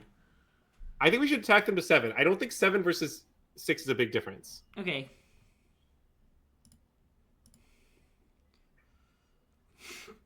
Top? Bangers. Top. The Fable the Mirror Breaker principle applies. If you attack them to 6, you have 6 points of burn. Well, okay, they're dead. So in what way would you like to kill our opponent? You have an unhinged amount of options. You can like stun. Stun could be part of your kill if you want. Don't want to play Destroy Evil for some reason. Okay, so let's just edit our deck before we continue. Okay. I would like to make some changes. Are you saying common Arena W? Is that what I heard you say? That isn't what I said. No. Chat. All right. So first of all, I have become convinced over the course of the tournament and this that fourth Kaido just isn't in the deck if you're doing this. Yeah. I just think it's so often this exact thing with the Vowed Crypt comes up. There are some matches where you want it, but overall you probably don't. Yeah. I would like the second No More Lies. I think second No More Lies is good in a variety of places. It's just a very generically strong card. It's good against a lot of random nonsense as well. Like if you play against Omniscience deck or whatever, you're very happy to have No More Lies. So definitely want that. Okay. The rest of the sideboard I mostly am happy with. The cutdown slot is a little loose, but I'm pretty willing to have loose slot that is best against specifically Gruul on the draw when it's very hard to win. Yeah. So I like it still for now. I remain pretty worried that Tithing Blade is unplayable. Yeah, me too. I mean, okay, but what I could have here's the change I could imagine making. Minus Tithing Blade, move the Crypt to the main deck, add a second Loran. Why do you want a second Loran? Well, I don't know. What other card do you want? I think I would maybe add a Rest in Peace. Oh, we can add a Rest in Peace. But I don't know. The Tithing Blade's maybe fine. Yeah. Is Tithing Blade better than the Enchantment Edict? I don't know what card you're talking about. What card do you mean? If it is not a permanent, then definitely. Okay, also, I don't really believe in it, but do you want to try Mockingbird only because Nicole recommended to us just before our stream and Nicole's the GOAT? Yeah. Over these? Okay. Do you want to just play? Yeah. Oh, Sporogenic. Yes. I believe Tithing Blade is better than Sporogenic Infection. Okay, and here's the reason. Yeah. Like we can talk about why. The reason it's when Sporogenic does its thing, it's obviously better, but like you can get blown out. Like, I don't know, I had a game against Golgari where my opponent went like turn 3 Glissa, I Sporogenic Infectioned it, made him sacrifice it. Turn 4 they played second Glissa, leave up black. Am I gonna bounce my Sporogenic and replay it? Like, if they cut down the thing that, like, Glissa's their only creature, I have to put it on my thing. Like, if they cut down my only thing, I'm gonna lose. Like, I just got 2 for 1, it's a disaster. But if it's Tithing Blade there, like, it's totally fine. I get that sometimes Sporogenic's better, but just, like, the fail case is such a disaster that I don't think it's worth it. Sorry, what are we doing? And we had this exact discussion in testing. The issue is, especially when you keep bouncing it and putting it back down, getting blown up is like, exponentially more costly in that scenario and exponentially more likely because it's telegraphed. Right. You often like Pixie EOT bounce the Tithing Blade, and if it's Sporogenic, they're like, oh, I can play around that now. Like, or in the mirror, if they have like T-Tabe and you target one of their things, and then they can like T-Tabe their own thing, fizzle your. Yeah. I'm confident Sporogenic Infection is not it. Yeah. And I also let me be very clear about these Mockingbirds because I just want chat to know where I stand.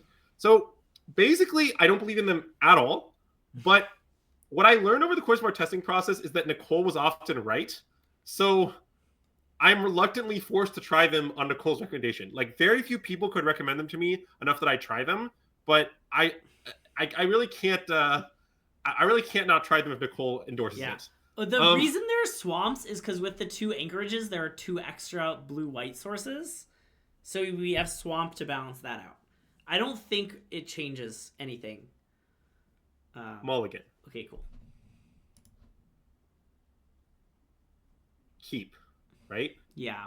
I know it has problems. Well, yeah, of course. Tuck a Dark Waste, maybe? I think so. I mean, it could 'cause be Anchorage. Well, yes, but having a tap land here is sort of good. Okay, I think you're right. Wastes. I think we should tuck wastes, but yeah. It's just like we don't want to cast our spells till we draw black is the issue. Yeah. Um. Okay, Scavenger. Yeah, I agree with Scavenger. I don't know what will happen next turn, but we'll get there. Yeah. No, Anchorage is one of my favorite. I made a lot of additions to this deck because this is famously the tournament that I've tested for most in my entire life. Greg helped prep a lot for once in his life. So I contributed a lot, and Anchorage was one of my main contributions, if we're being honest. Okay, I would like to Mockingbird their Spyglass Siren and use the map on itself. Okay, me too.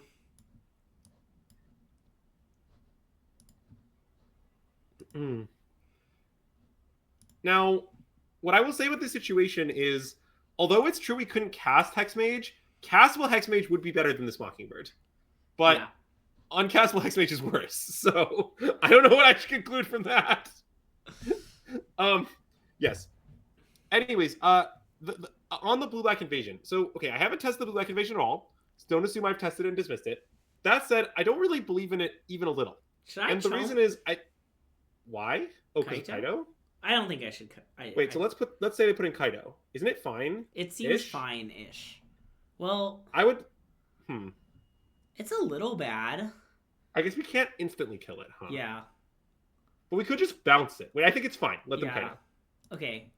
Like, I think if they Kaido, the play of Hopeless Nightmare, bounce Kaido Hopeless Nightmare is actually just pretty good. Ooh, okay. Oh, that's nice. Let's play that. Yeah, so Scavenger. Scavenger Nightmare Pixie, right? Yeah. 1-drops. So, this is an important factor of this deck that is just, God, you always want to spend 6 mana in the first 3 turns. Yeah. This is why it's correct to play all 12 fast lands, which we are doing. I think if you play less than 12 fast lands, you are just punting with this deck. You seriously want to spend 6 mana almost every time your first 3 turns. This game we were color screwed, and we still want to spend 6 mana in the first 3 turns. Do you want to go like Siren? I want to go Siren. I think so. Siren. Yeah, we tested Tiny Bones joins up. 2 damage is a lot of damage. It's too much of this card is the 2 damage. It's like a third of the card. Okay. Do you want to leave this back? Yeah, I was thinking of that. Can we play the Pixie and see if it resolves? Sure. Like, I want to see what they do.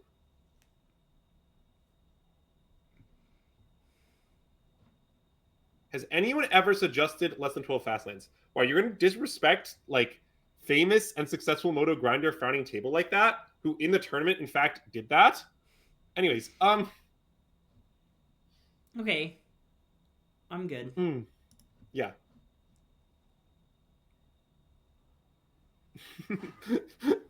No, it's fine. Luckily, I disrespect my friends all the time. Anyways, I'm pretty happy to trade here, I think. You good? Yeah, I would trade, I think. That seems reasonable.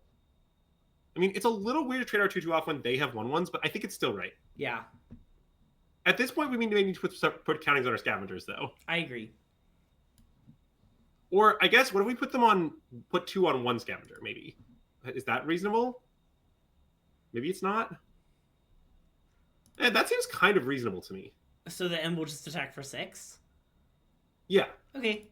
I like that. They're gonna, like, Fabloom Trick again, is their plan here? I guess. I'm not really afraid of that. I'm also not really afraid of it.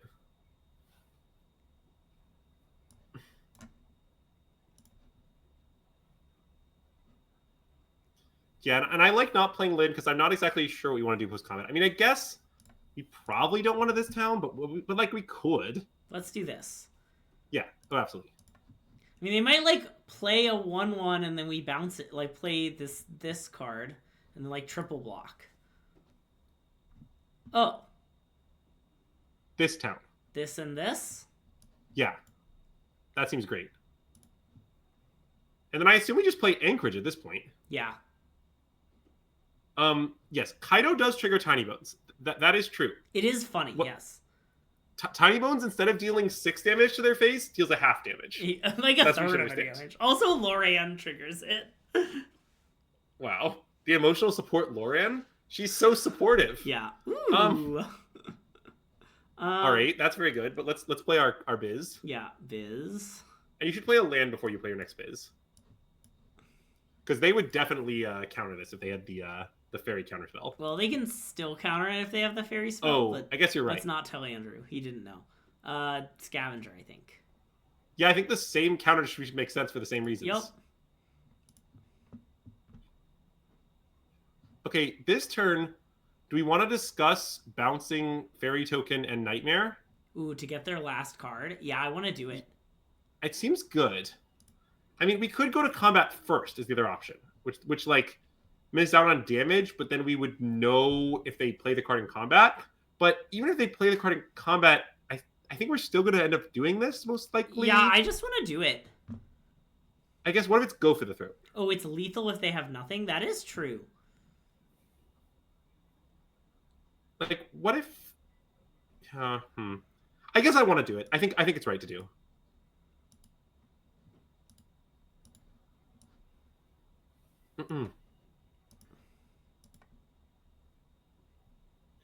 Oh, by the way, another card that I was thinking about giving another chance to is the bottomless pool, but I don't know. It never impressed me that much. I like its converted mana cost. That's also what I like about it. Yes. Okay, so against Dimir, we think we're just gonna cut Tithing Blade and add this. Yeah, if we're you also are allowed to add Cut Down against them. Yeah, by the way, is another card that I think is possible. I agree. But I think I would do this. Yeah, cool. I think if we're not sure whether or not we want Hexmage, we're still very sure we want Mockingbird. Mockingbird against Dimir has got to be better than Hexmage, right? It flies. Yeah. I don't know. Maybe it doesn't have to be. The 3/2 kind of flies in a sense. Yeah, maybe that isn't true. Can I keep? Oh god, I mean I would keep, but obviously it has some issues. Okay, I don't see any. Nice. By the way, here's another #Pixie fact for you guys. Let's play this. The best land in Pixie is easily Concealed Courtyard. It's Concealed Courtyard by miles. Yeah. So keep that in mind. Wow. Great draw, Greg. Okay, let's play Hopeless Nightmare. Or should I play? Let's play Talent. I think I want to not Hopeless Nightmare this turn at all. Oh, Is that what you want to do? Oh, you want to Talent pick up Talent? I think so. Okay, I like that. Yeah. So this is a kind of a philosophical idea, but basically a lot of the Dimir matchup. Well, now we're playing Nightmare, obviously. Oh yeah. Sorry, I assumed a lot of their card killed our thing. Oh, sure. I just got confused about the card they cast. Honestly, the claim that Bottomless Pool is one of my best cards against Green White Cage is of relevance to me. I'm not saying it's like the be all end all, but I do care about that. I agree that is of relevance. Okay. So we could Kaito. We are in a bit of a Tidebinder related pickle though. I don't want to Kaito. Okay, cool. You want to just Pixie Nightmare? Yeah, it baits them. We're baiting the Tidebinder. Yeah. Like, I want them to Tidebinder this Pixie.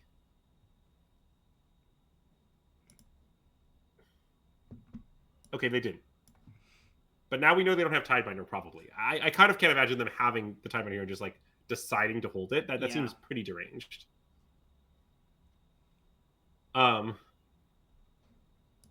They've discarded a lot of Fairy Masterminds. Okay, I propose we attack them. Okay, and then probably cast Kaito. No, probably pick up our Nurturing Pixie. Okay, yeah, good point. Like, even if they have Tidebinder, I think I'd want the Pixie in my hand. I don't know. Yeah. Common. I did this in the tournament once. I just, like, let my Ninjutsu trigger get Tidebound. Well, I also don't think they have it based on last turn as well. But are we getting blot outed? Is that what's happening? I mean, that's fine. Or, like, no. It's still 2 for 1. Yeah, okay. Oh, I guess I should do this first. Yeah, you should, although it's not important. Yeah, I agree. Sorry, Sam. We're worried about is the Ninjutsu trigger getting countered. Yeah. Bin, Kaido, top Storm Chasers, maybe? What if we bin? Because they're both blue cards. Why does that matter? Because I don't want to leave up this town. Because I'm planning to cast this town next turn. I still think Storm Chase Talon is just a good card to have around. Okay, fine. I agree. And I'm going to play the Pixie. Yeah, like, it's definitely a little awkward, don't get me wrong, but I don't know. We could, like, find another blue out the Surveil, or just, like, at some point, we'll probably be happy we have this card in our hand. Sorry, if you counter the Ninjutsu on Kaido, it just stays in your hand. So I guess maybe this interaction is more confusing than I thought. Sorry. What happens is Kaido stays in your hand, and they just have a Tidebinder, and your creature is bounced. So it's kind of the worst imaginable outcome for you. Oh, wow. I like the jump, yeah. Nice. Oh, that's a good draw. Do we want a plus? I would like to surveil into a blue land now. Okay, good point.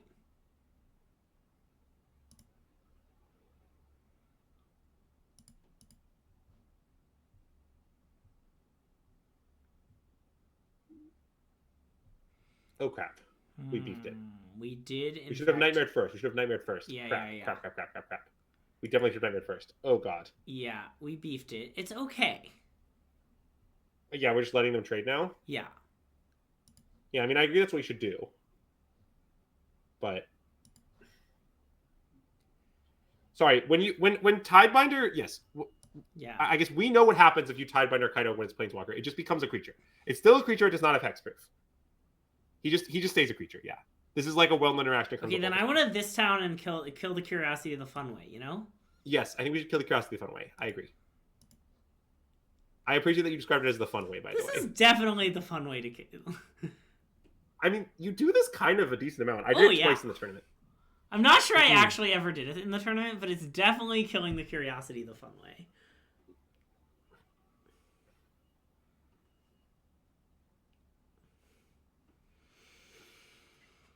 Okay. I mean, I think I just want to pick up the talent. That seems good. Oh, wait, no.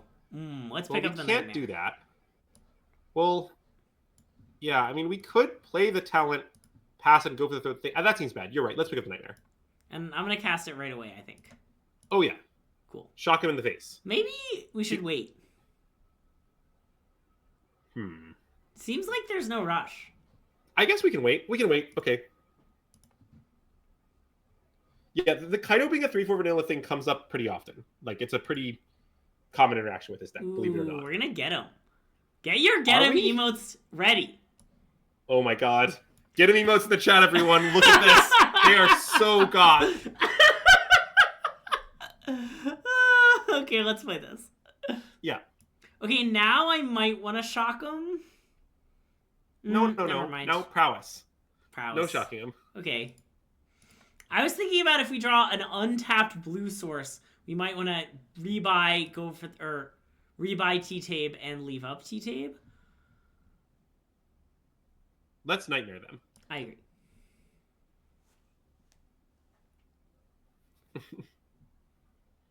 I'm gonna pay 2. I think we should pay 2. It's convenient that all the cards in our entire deck cost 1. Yeah. Okay, talent, just play cards on the table? Yeah, cards on the table, maybe pick up Nightmare. Well, hold on. I'm going to play this, and now I'm going to attack for lethal and force them to chump. Sure, okay. And then after they chump, pick up Nightmare? Yep, that's my plan. Yeah, this is a thing that happens a lot with Pixie, which is you just get to pick up the Nightmare, and it's very funny. Because you're like, they won't discard a card, and you're like, yeah, but they're at 3. It happens way too often. Like, a disturbing amount. Nice. Oh, I would also not question my deck postboard. Okay, Greg, let's try Experimental Bottomless Pool over the Tithing Blade. Okay. Tithing Blade. The Tithing Tithing Blade. Yeah. Over Consuming Sepulcher. Tithing Blade does... Yeah, we'll try, Locker Room... What's the other half of Bottomless Pool called? Is it Locker Room? Yeah, we'll try Locker Room over Consuming Sepulcher. Yeah. I have no idea if it's good. It's definitely not crazy. Wow, I like how this shows up because it's a locker and a room. It sure is a locker and a room. Good work, Ooh, MTGO. Nice. Oh, but I actually think what we just played is a pretty good demonstration of why I feel so good about the Dimir matchup. Is it's basically a Kaito mirror. Everyone has Kaitos, and everyone can fight over Kaitos to about an equally good extent. But you just also randomly get value from bouncing your various enchantments. Yeah. So you're sort of not behind in the Kaito game at all. And then in exchange for that, you're just up in another way. Like you sort of do everything their deck does, and you do it better. And I understand, I guess, the real price you're paying is you don't have exactly Curiosity, but Curiosity is just not that good in the pseudo mirror because, I don't know, you have to tapes to bounce it. Instead, you just go for its throat and it's totally fine. Or nowhere to run it, or whatever. Yeah. Mm. I don't know what card is being discussed in chat that's been spoiled for the upcoming set. I don't know. I'm sorry. Oh, I haven't seen the card. Green-white Gear Hulk. Oh, that card. I've seen that card. Sorry. I guess I did. What I will say about the Cage deck is I'm not that sure the Cage deck is good, but I do think it's good against Pixie. That's my stance. Not maybe not like crushes it, but I think you'd rather be on the Cage deck for sure. What do you do with hands like this? I would keep this. Okay. It kind of doesn't do anything. I mean, you don't want to? No, we should keep it. I mean, I was a mulliganing this hand is a Mockingbird. Okay, like, I had exactly this hand, except Mockingbird was a land, and I mulliganed. I would mulligan that hand. Okay. But I think that's meaningfully different. Yeah, well, I agree. But, like, Mockingbird's not that big of an improvement in this hand. Well, I mean, we might be able to Scavenger beat down them is the idea. Well, okay, so what's your... Oh, so you're playing a Scavenger, bounce Scavenger with Fear? No, my plan is Scavenger, then Mockingbird the Scavenger. Okay, and hope we find some enchantments. Okay, I'm in. Yeah. Mm-mm. Mm-mm.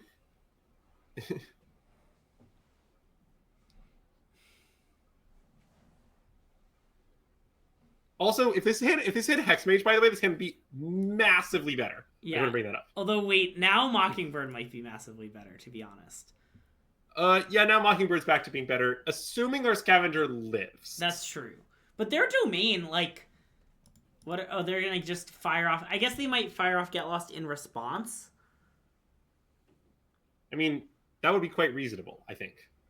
But, like, maybe so reasonable we should play around it, to be honest. I don't know. Wait, they're not domain, right? Domain, there's no shot domain plays this card. I mean, maybe they're domain playing for some reason Inspiring Vantage, but I want to slam Mockingbird and God, that's so bad.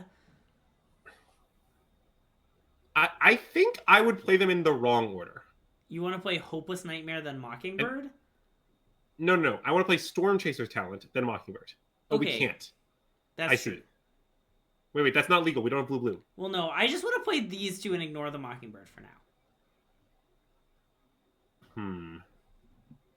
Okay, I'm down to just not play Mockingbird. In that case, we should play Storm Chaser's Talent first. Agreed. Yeah, this is kind of awkward. Yeah, the card that we are considering this Mockingbird to potentially be is Wild Nikotl. And everyone's a hater on Wild Nikotl, but it's because they think this deck isn't an aggro deck. Yeah. But Pixie just is an aggro deck. I mean, obviously you can play some longer games. It's like a 2025 aggro deck, but it actually is an aggro deck. Okay. There's some stuff happening over there. Let's grow the otter. I want to grow the Scavenger because it attacks right now. What are we afraid of over here?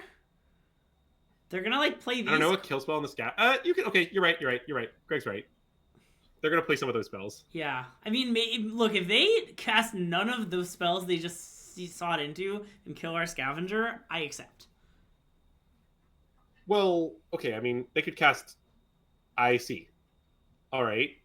Oh, is this like? Are we playing against Pia or something? I don't know. That card's standard legal, right? Oh, Pia. Good talk. I think this is Pia, is my guess. Whoa. That tells me how we should side. I just want to know. I want it to be said that in the tournament, I put counters on my Scavenger to go all in to push damage all the time. That was like my move. I was just like, put the counters on the creatures that can attack this turn. Okay. Yeah. What do you want to side against questing Druid and some Viz?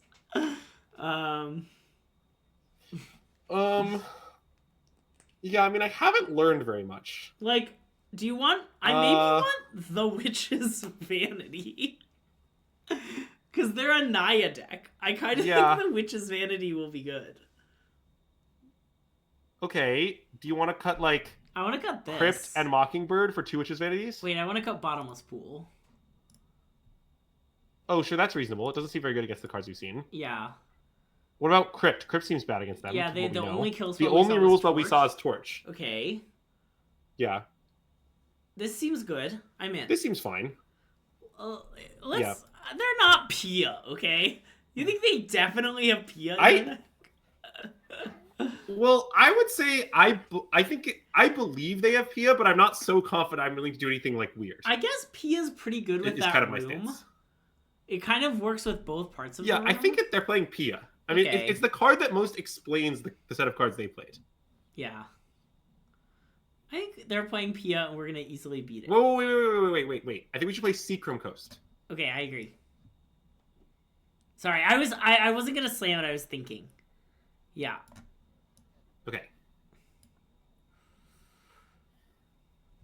Because we might play Mockingbird Stormchaser's Talent. Yes. And after... Okay, let's we're playing Mockingbird, copy your thing into Stormchasers. Yeah. Yeah, so far, I would say I do not feel great about this Mockingbird, but I don't know. Me neither. Nothing horrible's actually happened to us. It just seems like a lot of horrible things could have happened to us.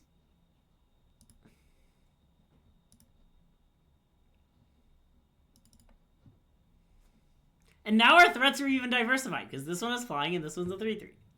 Ooh! I'm so smart! Wow. Common Greg W. Alright, I would... Cast some spells? Yeah, play Stormchaser's Talent first and then put the counter on the Otter, I think. Yeah. That was the most vindicated I've ever been for any choice I've ever made in Magic the Gathering. That's a bold and probably false claim. No, but I do appreciate it. I'm gonna go on the Otter though. Otter. Yeah. Otter. Okay. If you don't go on the Otter here, I will be annoyed. You have to at some point stop making the Scavenger our only threat.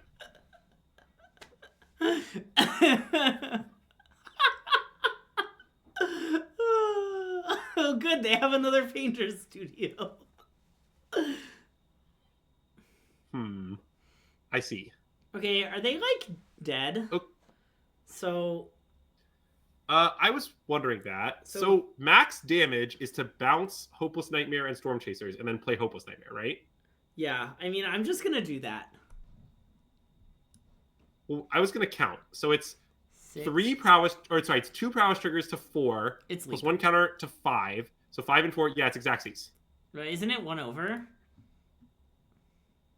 I could have miscounted, but I thought it was Exactsies. Oh yeah, sorry, you're right. I'm wrong.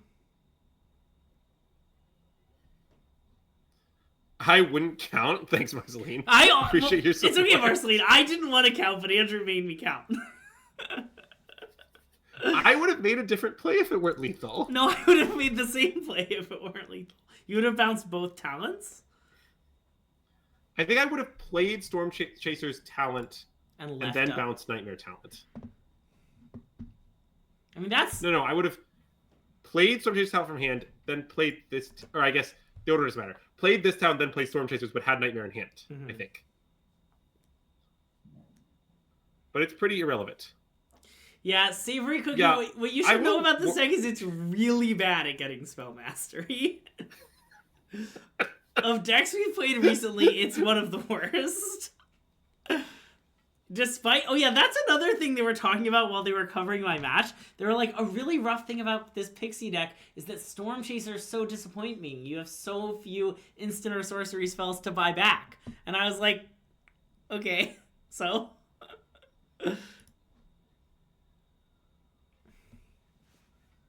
I would keep this. Yeah.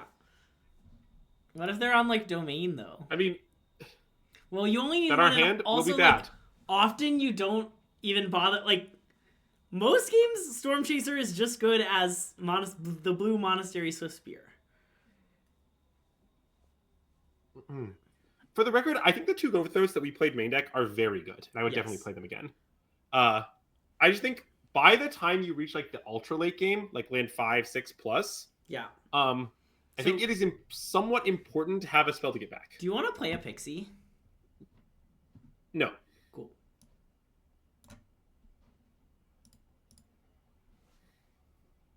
Yes, the ultra late game land. Okay, let's like untap land 5, so it's like turn 6. Yeah, it's like turn 6. Nice. All right, let's just kill that. Yeah, right I now. assume we should just know where to run it. Yeah, I mean, we could Mockingbird it instead, but that seems loose. I mean, Mockingbird is good. Mockingbird is good into Pixie, right? I imagine so, yes. Sorry, is good with it, targeting Pixie is good, is what I was trying to say. Yeah, Okay. I agree. Let's discard Mockingbird. Cool. Okay, run it back. Yeah, I think run it back.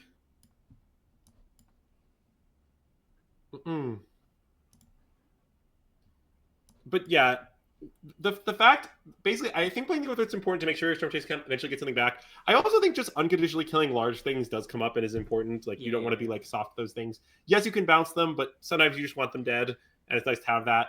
And I also just think even if I didn't main deck them, they'd probably be my 75, and they're not really bad against anything, so they kind of might as well be main. Can I discard this land? I mean, it could be right to discard Pixie, because we have Defiled Crypt. Okay, I maybe believe that. It seems potentially true. But I just like right? that Because next. the Pixie will just come back anyway. Okay, I think you're right. I'm not sure if I'm right. It's kind of close. Okay. Yeah, there's already Pixie Grid. I understand every Pixie comes back with Defiled Crypt. Yeah. All of them. Okay, so Defiled Crypt, Pixie, then replay Defiled Crypt. Get back Pixie Defiled Crypt. Yeah. Yeah. Yeah. Sorry. Actually, you should pick up Mockingbird maybe, Oh. just in case Mockingbird doesn't have something to copy Okay, later. I like that. Oh wait, yeah, it works. Yeah. Okay. It works.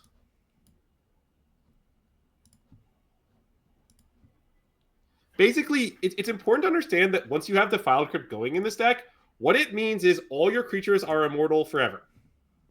That's what the card does. This one, I think. Now, the argument for discarding the land was basically what happened. Maybe you'll draw another land, and then your turn will be slightly worse. But I just don't think it's a lot worse. And I think if we had missed our land drop, we'd be pretty sad. So, yeah. Can we discuss the double block if they attack? I think I want to do it. Oh, yeah. Okay. Well, that was my plan. Cool. The idea of, I don't know if they get us, it's fine. We have Cadaver Lab. So, Shores? Now we should discard a land, I think. Yeah. Yeah. Because we don't want to be left without a way to Cadaver Lab. That would be a disaster. Well, the Claudia was playing in a deck with Entity Tracker, and that's, I think, not coherent. But it is true that he was right about Cadaver Lab. So there's nothing in our yard, right? Just Darkslick Shores.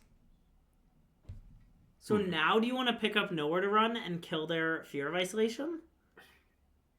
I guess if they bounce a thing, it's a disaster.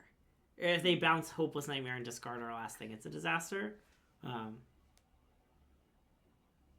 Yeah. We could, like, Pixie, return Nowhere to Run, go. I think that's what we should do. Oh, this town boosting both of our enchantments? We could just cast this town. Wait, that's pretty that reasonable. seems pretty good. Yeah. We should do that. We should do that. Okay. Blue. Oh, it doesn't matter. So this. I don't think it matters, no. Yeah. And I want to know... And then we just cast the Nowhere to Run. Yeah. Well, when they can't T-tape. And attack for 2. And then we attack, yeah. I think just 2. And I'm gonna attack with the Mach. Okay, just 2. Yeah. Okay, sure, whatever. I'm not thinking about that. It'll be fine. Okay. How good is this deck? I think it's the best deck in Standard, Bob. I don't know if I'm not saying it's like broken or whatever, but it is what I would play in a tournament tomorrow. I do think people can adapt to it, and eventually they will. How we talk about Survivor Mana Base? Yes. We've not talked about it. I will talk about it now. It's bad. I think it's like completely and totally illegal. I basically what I can tell you about it is like you just have way more tap lands. Like the number of tap lands you have more is not close. And I think that's not acceptable. It's a pretty straightforward explanation. I also think there's all this hatred of pain lands. Pain lands are kind of nice. Okay, I like Pixie, pick up nowhere to run, attack for 4.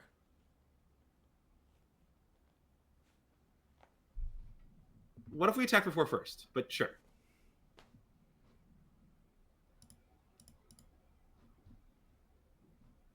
Yeah, okay, here's the plan. We Pixie, we attack for 4, then we pick up nowhere to run, and then we play 4 mana side.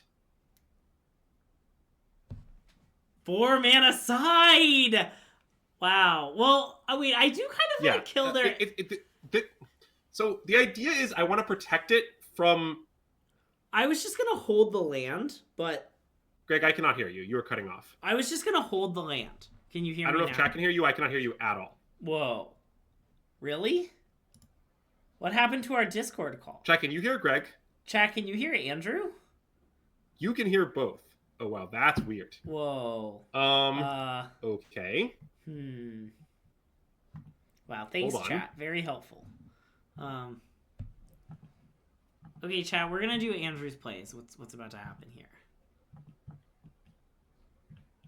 Wait, I kind of like not Andrew's play. I like my play. Pick up nowhere to run. One moment. Can you hear me now? I think he can. You can smell both. Test. I can hear you. Can you hear me? Test. I don't think he can hear me, chat. What if we just play Crypt and don't play land or Pixie? Yeah, I guess that's another line. I want to pick up the nowhere to run. I want to kill the anchorage. I don't want them to keep getting max. Greg, can you say something now? I've been talking the whole time. Now I can hear you. Okay, good. I'm picking up nowhere to run. I've decided, and I'm passing. Yeah, that's what I want to do. Then I want to play the 4 mana side. No, I don't want to let them keep getting maps. I just want to pass.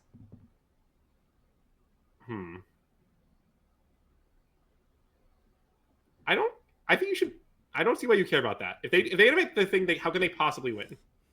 We're just gonna chump block. Even. Okay, fine. Like, in fact, I think if that's your thought, we should have not attacked with both Pixies. Yeah. We should still play the 4 mana side. Okay. I'm doing this because it's funny. I think that the way we lose this game is them getting this thing out of our hand with like double nightmaring us on their turn, like nightmare pick up nightmare, something like that. Like we are not going to lose to the Anchorage Beats. It just is not going to happen. Yeah. That's my opinion.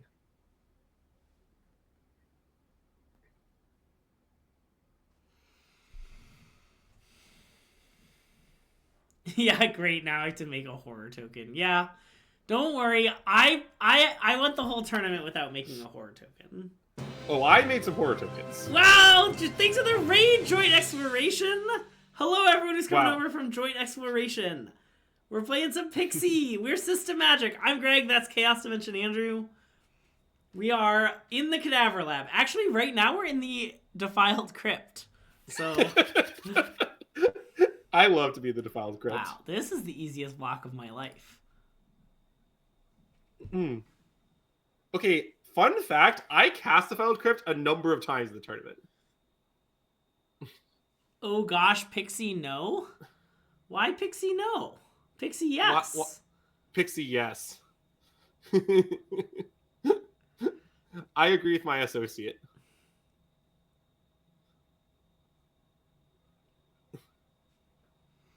No, I played Defiled Crypt many times. Usually I played it, then immediately picked it up and got a zombie, then played it again.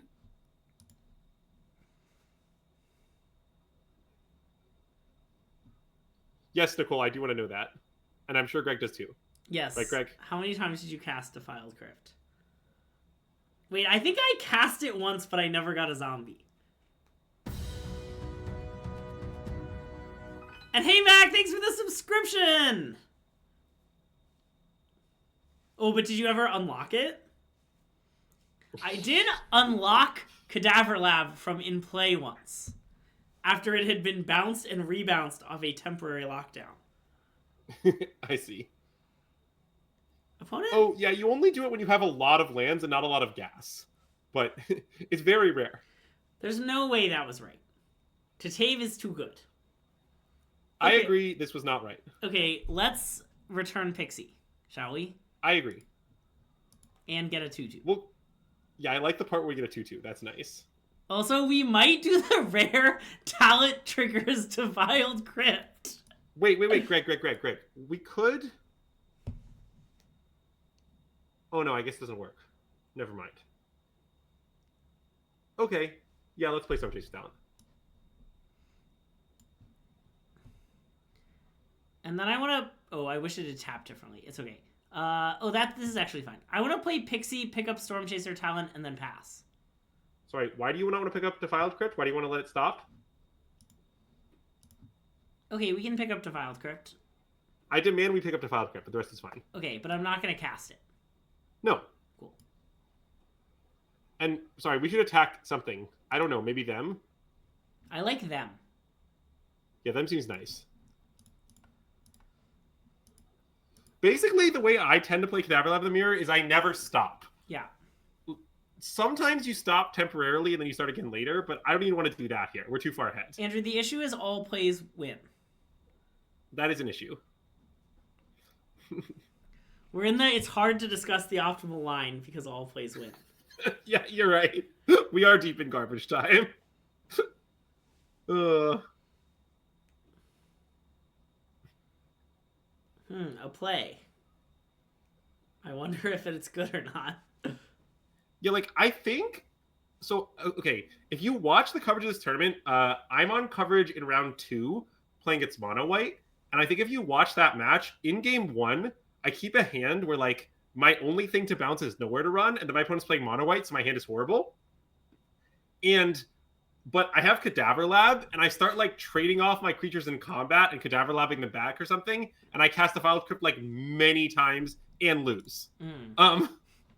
But anyways, so this is... Sorry, what are we playing against? The Mirror? Yeah.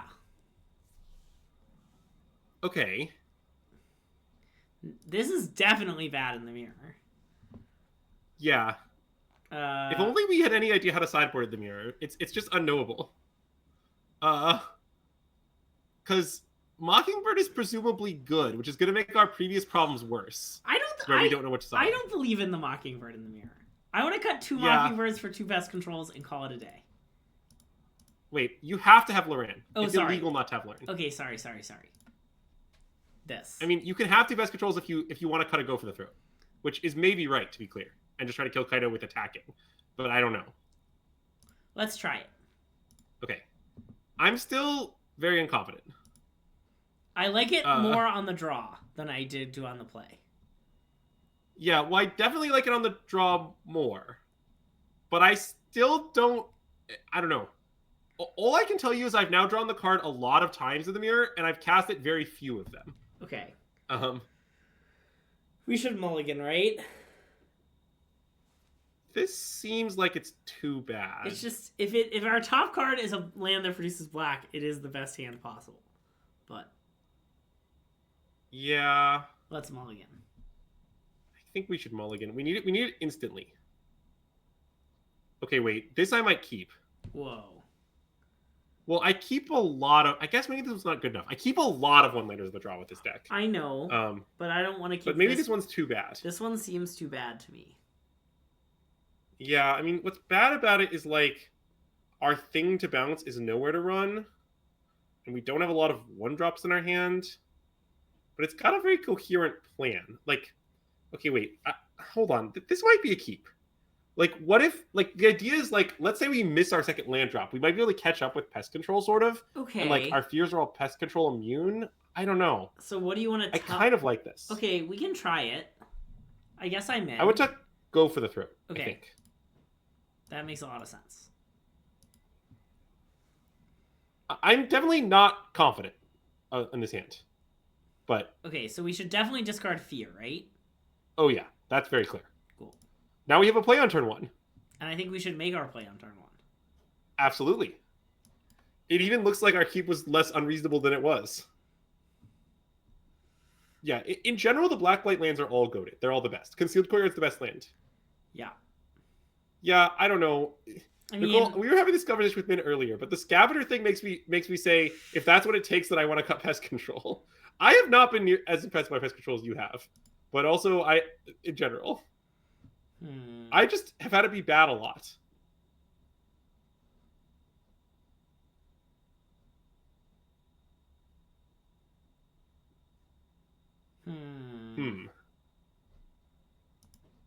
This is a concerning game state. We are dead. I'm good. Okay, I also want to state common pest control L. Yeah. All right. Let's... Okay, now we're on the play. Can we cut our pest controls again? Yeah. Gonna cut both for Mockingbird go for the throat? That seems reasonable. Wait, I want to cut Mockingbird for cut down, I think. Is cut down... Oh, it's not because of Kaito. Okay. Okay. Kaito, yeah, it's not better, but I think, yeah. Oh, I guess I don't understand if it doesn't have something to do with pest control, because I have found Scavenger to be very good in my mirrors. Yeah. Aside from the fact that it dies pest control. Like, I think a lot of the mirrors are tight back and forth races, where every damage counts, and getting permanent damage with the counters is very good. Okay, this is obviously a keep, and I think we're just playing caves on one. This is interesting. It could be Anchorage on one. I agree. But I guess, because we're on the play, the Scavenger kind of can't be... Well... I think it maybe is Anchorage on one. I think Anchorage on one looks really good, actually. Yeah. Okay. Yeah. No. I like Anchorage on one. Anchorage on one seems right, yeah. Oh, Common so Nicole W. I got so Common used to Sam the W. other Anchorage art. And then I guess Starklick Shores can be the plan? Yeah. Yeah.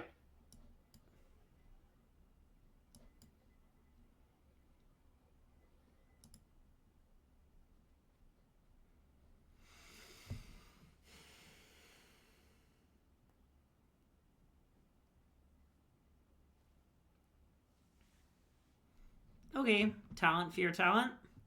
Yeah. I appreciate Greg ordering correctly so that we don't leak info. Obviously a small thing, but... Oh, wait. Shouldn't I have done... Oh. Shouldn't I have done it... I did it incorrectly, right? Oh, yes, you did. Well, I just assumed you ordered it correctly to preserve info, and you just didn't at all. Sorry. Ooh. Wow, that's insane. Let's play it. Agreed.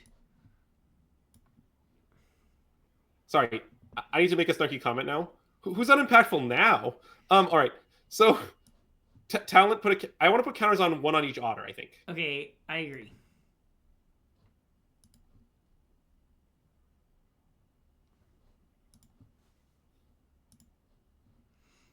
I think we are in trouble because of how emotionally supported our opponent is. Yeah, I mean, I'm also wondering about playing around pest control, but it seems kind of unreasonable to not put the counter on the otter this turn. I guess we could put it on the fear to play around pest control a little bit, but that doesn't even help that much. Yeah, we are in a very bad spot to pest control right now. Could we have avoided that? I don't really think so.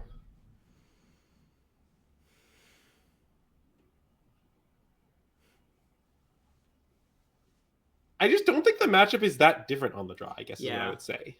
But, I kind of feel the same way, actually. Like, I have one tight damage races on the draw in this matchup. Yeah. But I don't know.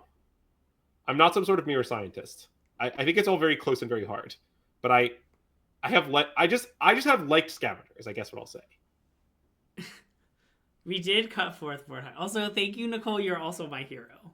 Also, Nicole, you have a lot of heroes. Well, yeah, Nicole, I totally agree with that. Don't worry.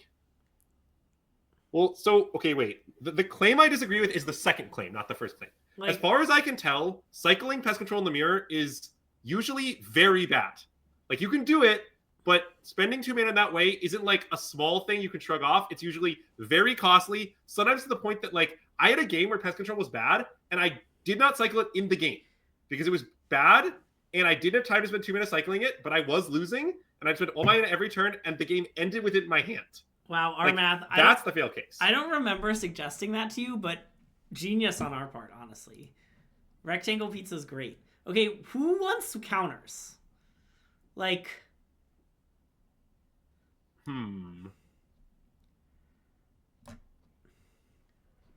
I don't know. Like, I assume they're gonna just kill the optimistic scavenger in response to this. Well, they're not. It looks like. Okay, I mean, I kind of want to put it here. Wait, I kind of want to put at least one on Fear of Isolation. Okay. Because it lives through pest control, and because it's actually just smaller than the otters, kind of. Okay, that's fair. Yeah. It also somewhat forces their hand on nowhere to run, which is the other thing I like. Okay, I guess I didn't think they had that because I thought they would have killed Scavenger first. Maybe that's just sorry, wrong. it was face up in their hand. Oh. Like, they bounce it off Pixie. Well, I'm sorry. You're totally right. I lost track of things. It's totally fine. I think we're just gonna, like, maybe this was a win beef? this turn. I think they're just, like, dead. Yeah, I mean, we're obviously gonna win, but I apologize for the oversight. Okay, so... No, Otter was right. I think I screwed up. Sorry. Is there any world where we put this on Scavenger? If they block Scavenger, they are, I guess, technically still alive.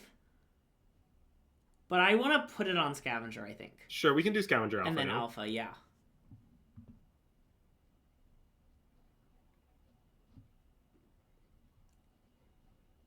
Yeah, it just... Basically, I didn't realize that... I was thinking that by putting it on the 2/3 flyer, we were, like, preserving additional counters in the face of pest control, but we actually just let them know where to run our creature that lives through pest control, which see, the really good thing about this is if they... Ooh. Okay, wait. So I think we should not play that. You're right. I mean, I know they could Hopeless Nightmare it, but look, they if we get Hopeless Nightmare... Yeah, if they go Pest Control into Hopeless Nightmare, then it's fine. Then they got us. But if they don't have that, then we're all set. Nice. Yeah, I don't know. My description of the game we just played is Optimus Scavenger seemed incredibly good to me. Yeah. And I'm not saying, obviously, that's one random game, but that has been my typical experience. Ooh. Look, a playable Magic card. Oh, we had Anchorage. That's true. Oh, yeah. Sorry, I was trying to get them down to 2 because of Anchorage. That was on my mind when I made my Alpha Scavenger, the Alpha with Scavenger. Well, yeah. To be clear, the whole thing about pest control is I am very unsure if pest control is good. I don't know the answer to that question. I'm just unwilling to cut Scavenger for it. That's my take. Down to keep going. Yeah. Cool.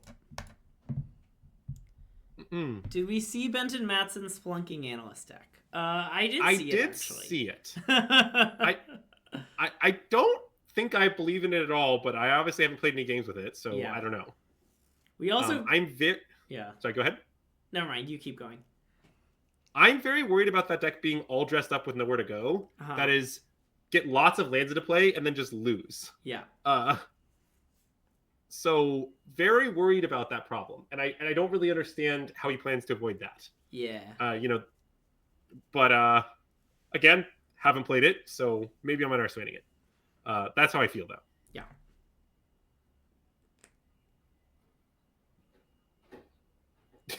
Jason, that's a nice quote. Jason, that's so funny. Keep? I would keep this. I guess we don't have Painless Black, but it's fine. It's fine. Do Do you think we're playing against Pia again? We must be missing something. Did like someone post a video that was prominent with Pia or something? Did another content creator like talk up Pia? I don't get it. No, okay, something weirder is happening. Are they playing Boat Brew? I don't know, because here's the thing: if we knew this were mono white, I would be inclined to know where to run the rabbit and attack. Yeah, I don't think we can do that in the dark. I think we just need to cast Hopeless Nightmare. Yeah, I think so too. Okay. No, I think that's correct. Yeah. I don't have enough information about what they're playing. It's okay. I don't know about Boat Brew either. Andrew just mentioned it once, and I know that it's like basically mono white control with red cards. Is there any hope for Go Garbage? Yeah, good question. Don't be dissuaded by the nickname Go Garbage. That's the first thing. So, what I would say is, I honestly think that the latest versions of the deck have been able to get themselves to a place where they might be okay against Gruul. Maybe even slightly favored against Gruul. Okay, wait. Do you want this town? I want to, I think. The Nightmare and this, or R2 cards? R2 cards. Okay. And then which ones do you want to replay? Storm Chasers? Okay. I guess that makes too much sense, yeah. Yeah. We will have to take a pain, and that is okay by me. It's fine. So... Well, I don't know. I mean, Marceline, what I can tell you about that is just that is what our testing showed. Famously, Nathan played it against Dan a bunch, and Nathan and Dan thought that Gruul was maybe slightly ahead. But also they thought the Gruul deck was maybe just illegal to play despite that. So, I mean, so I don't know. I don't like the deck much, but I do think it might be a small favorite against Gruul. I'm very worried it's still hideous against Dimir and has many other problems, including being hideous against this deck. But, I mean Golgori. Yes, I mean Golgori. I mean, I kind of like Hopeless Nightmare, Pixie, Hopeless Nightmare, and we just kind of continue accepting their race. I mean, don't we want to kill their 2-1 blocker? Well, I don't know. My play makes don't. our things 3/3s. Well, okay, but sure, but I guess don't we want to kill their creature because our Nowhere to Run is never better than this? So what's your like? play? I guess I'm proposing Pixie, Nightmare, Nowhere to Run. Okay, and still bouncing the Nightmare though.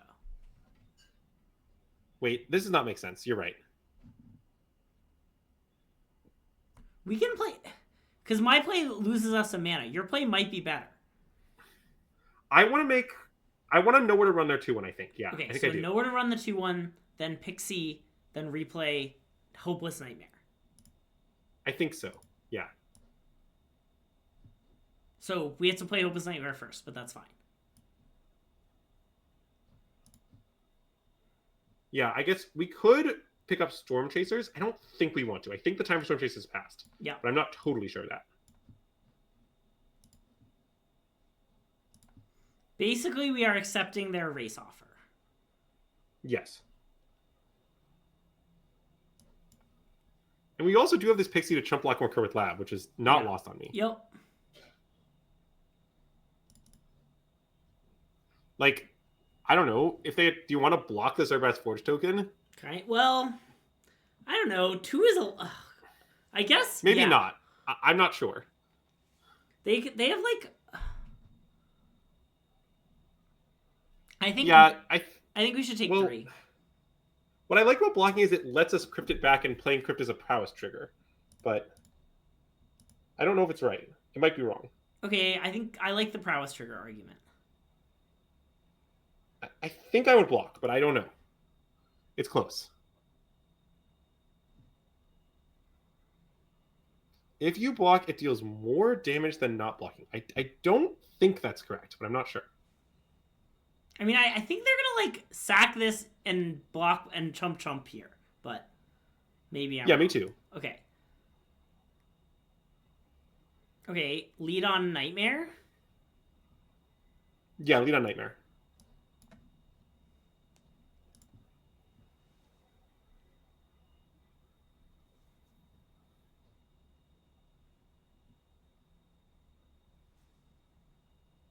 Then talent. Yeah. And then we definitely crypt back Pixie, and then I'm not sure what to do with our Pixie. I guess just pick up Nightmare and play Nightmare, and accept that our crypt is off for the moment. Yeah. That seems fine.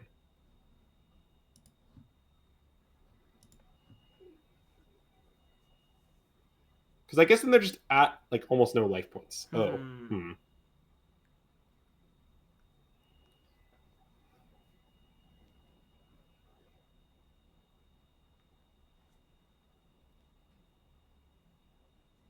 We have this town in the yard, right? Yes.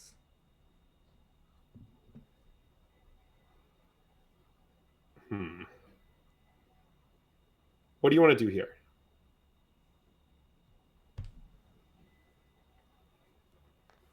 It might be right to pick up Crypt now. Yeah, I was wondering about picking up Nowhere to Run, but maybe Crypt is just better. I don't want to do that. I mean, I also think it's possible we should pick up Storm Chasers. Yeah. Okay, let's pick up Crypt, I think. Why? I mean, you might be right. I'm not sure. So then we can loop a bit next turn, and we can block, loop a bit next turn, preserve our life total, and have a lot of prowess triggers next turn also. But maybe let's attack first. Okay, we can attack.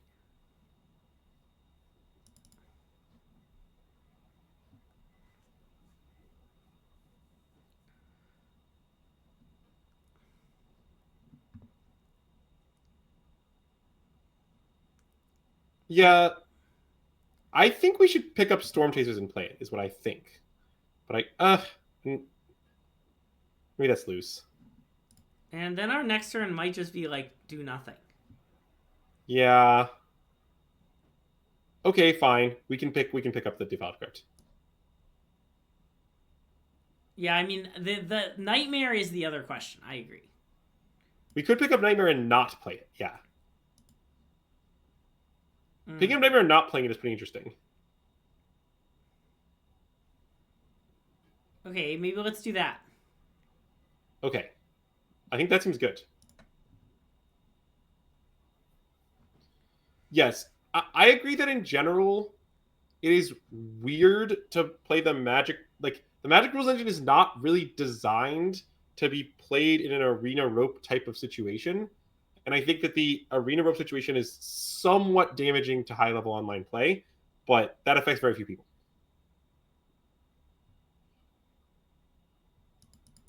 I'm worried that we beefed this game by not to taping this when we could have. Well, I mean, we could just draw a land and tape it next turn. Yeah, that's true. Also, like, I don't know, when if we taped it, they just would have replayed it. It wouldn't have helped that much. Yeah, but that would have really slowed them down, right?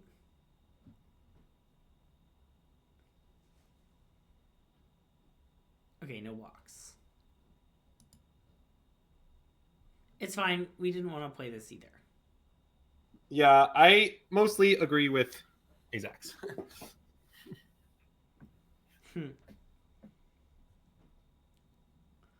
Okay, I mean, that's got to be a good draw.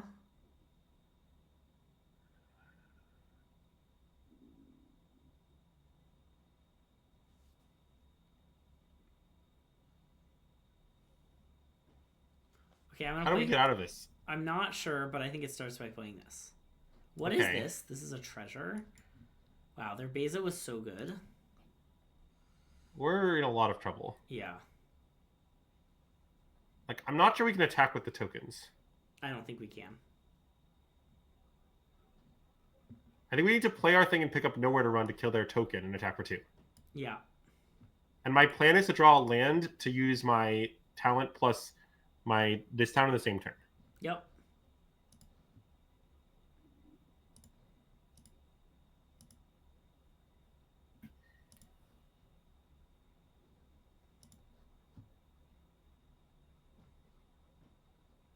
Sam, you're just like completely missing the argument. No one thinks that people don't call judges. People think that calling judges for slow play doesn't do anything, which, to be clear, is also what I think.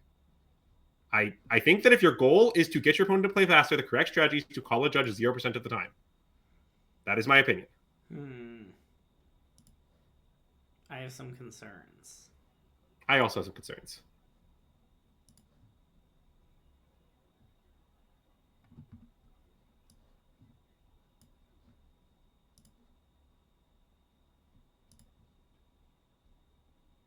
I'm gonna concede.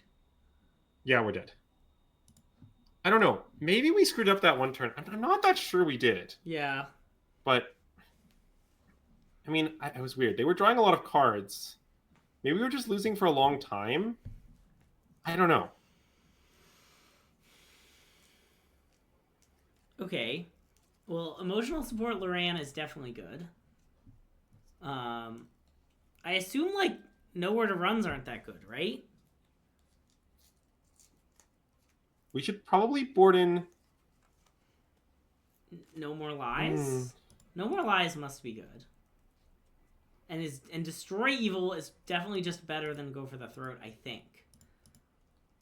That seems true, yes. And I kind of want to cut Mockingbird. And I maybe want to cut this because they have a lot of exile-based removal, and then I don't think this is a very good card. Okay. Well, wait. Okay, hold on. Oh, do Against actual mono white, I like to have about 2 nowhere to runs. Oh, yeah, okay. I guess that's true.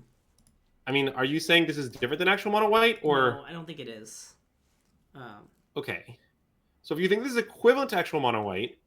I mean, they also showed us removal that doesn't exile. Like, I might leave Cadaver Lab in against red-white. Okay, what removal spell did they... Oh, they Lightning Helix? Is one? Is a card we saw? Because we also saw a Torch. They discarded a Torch. We saw, like, Torch and Sunfall. Yeah, I guess maybe you think they don't have Get Lost? I don't think they have Get Lost. I think they have Lightning... Exactly Lightning Helix. Well, then maybe we don't want the Crypt. Do we... Is it possible Bottomless Pool is good here? Maybe. For, like, bouncing is that a deranged tokens. Well, bouncing our stuff. But it's a little weird. Wow, I never considered bouncing your own stuff. I'm an idiot. Okay, I propose 3 nowhere to run, no Crypt, 1 Bottomless Pool.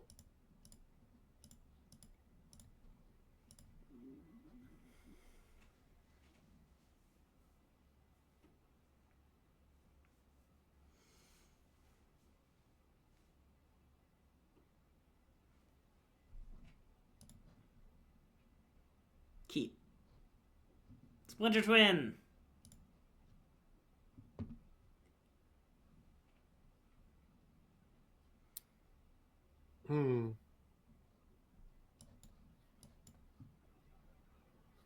Also, I changed our pet back to the dragon that I really like. I don't know if you noticed, but I do love the dragon.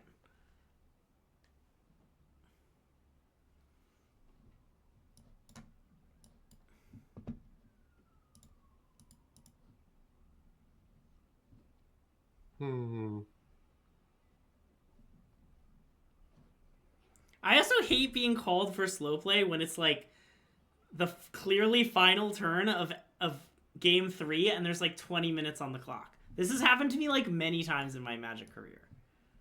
Yeah, I do broadly agree with that. You need to make a play, and I'm like, no, I don't.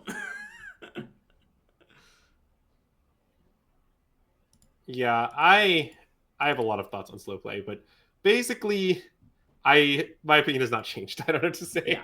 Yeah. In general, I have found the best strategy to make your opponent play faster is always make friends with them and try to nicely ask them to finish the match. I found it works much better than calling judges. I believe you should never call a judge. I believe it works less well. Okay, do you want to... If you call a judge, you lose ability to socially pressure them. Do you want a this town here? I think I want a this town here. Yeah, I mean, it's not great. I agree. I still think... We could do nothing. Wow, I hate nothing. Well, like, what is this accomplishing? I mean, we get to replay this. We keep pressuring their life total, and, like, I don't know, they might replay it, and then we kill it, and then it, like, really slows them down. Wait, right? Let's just know where to run their thing, then destroy evil. That seems way better. Okay, we can do that. I have no interest in using one of my best cards in the grindy matchup this way. Yeah. Like...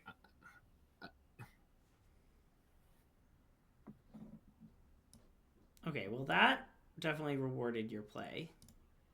And you want to just do it right now? Yes. Don't give them a chance to draw a card. I mean, spells go on the stack. Well, yeah, I mean, I would describe it, Jason, as relentlessly practical. It's living in the world that is, not the world we wished was.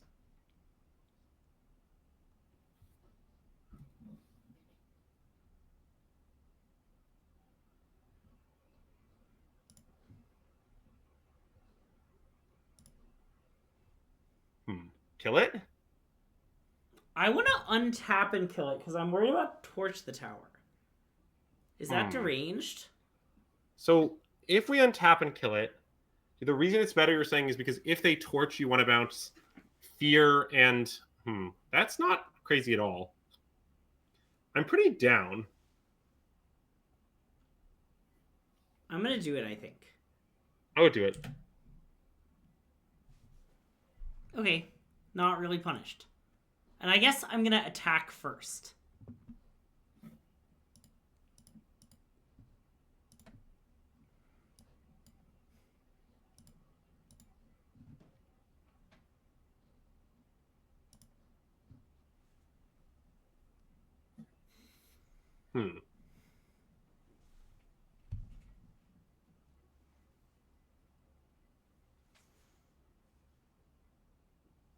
Well, the reason we want to do it on our turn is because we're worried about an instant speed way of making tokens. Basically. Okay, let's bounce Fear Nightmare. Yeah, I mean, we could let the lockdown happen, then bounce the lockdown. I guess that doesn't really make sense, though. Okay, I like that. Oh my god, the spell mastery! Did we do For it? the first and only time in history, we did it! we have spell mastery.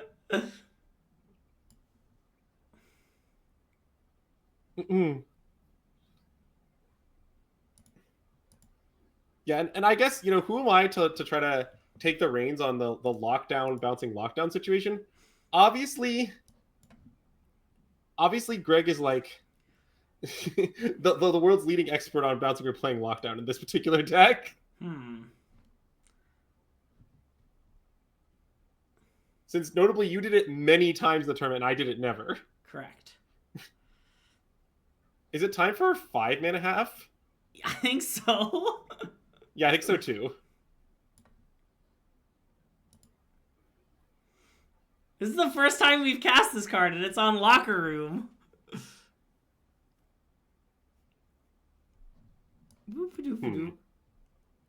Yeah, I would say this game has not been a great showing of the card, to be honest with you. Also, it's a scry angle, right? Yeah. I mean, obviously we passed the turn, but like, we're actually going to scry. By the way, I think scrying this deck is very complicated, because definitely sometimes you have nothing to do with the mana, and you shouldn't do it because you need the thing in play. Yeah. Okay, I mean, that card isn't scary exactly, but...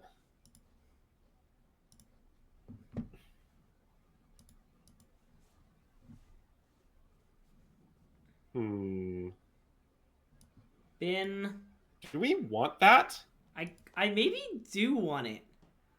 I mean, it's weird. It's good. I guess we just do. It seems very good. It seems good. Yeah, okay.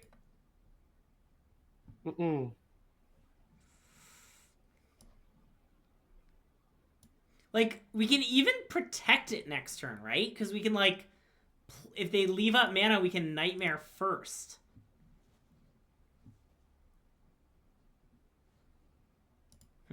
Fountain Port is scary.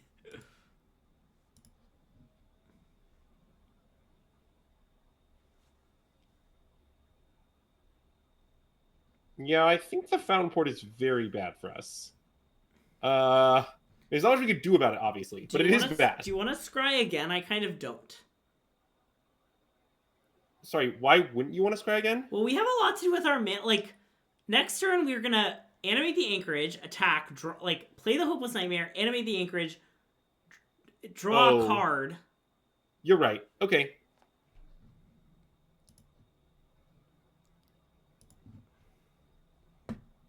Nice. And have 1 mana left over. So, play this. Nice. Animate this, and yeah, we can leave up Seachrome Coast. That makes sense.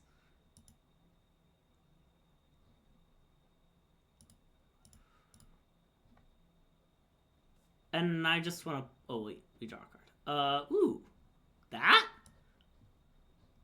This seems good. I like that. It's like we could play the talent, but like, what's the point? Because we want it to prowess. Like that, it's hard for me to imagine that being relevant. I guess it's maybe possible if they play some sort of blocker, but I don't know.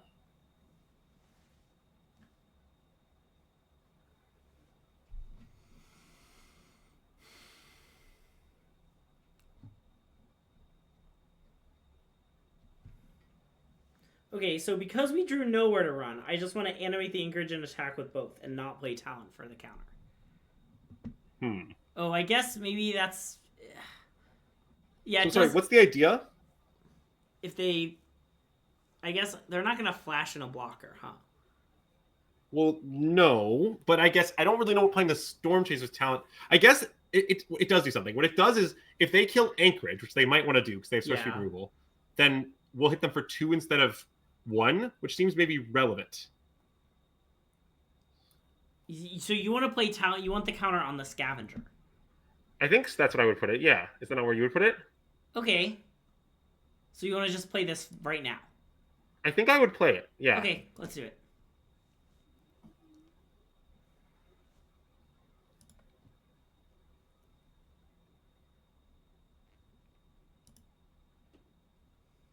Sure. Oh, do you want to explore onto one of them? Explore onto Anchorage?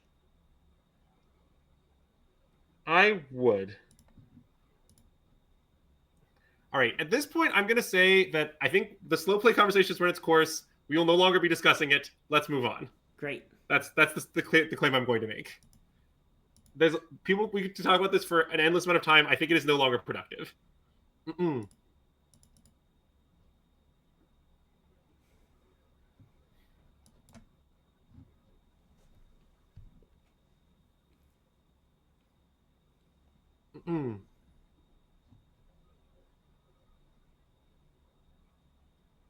So, okay, I have a question.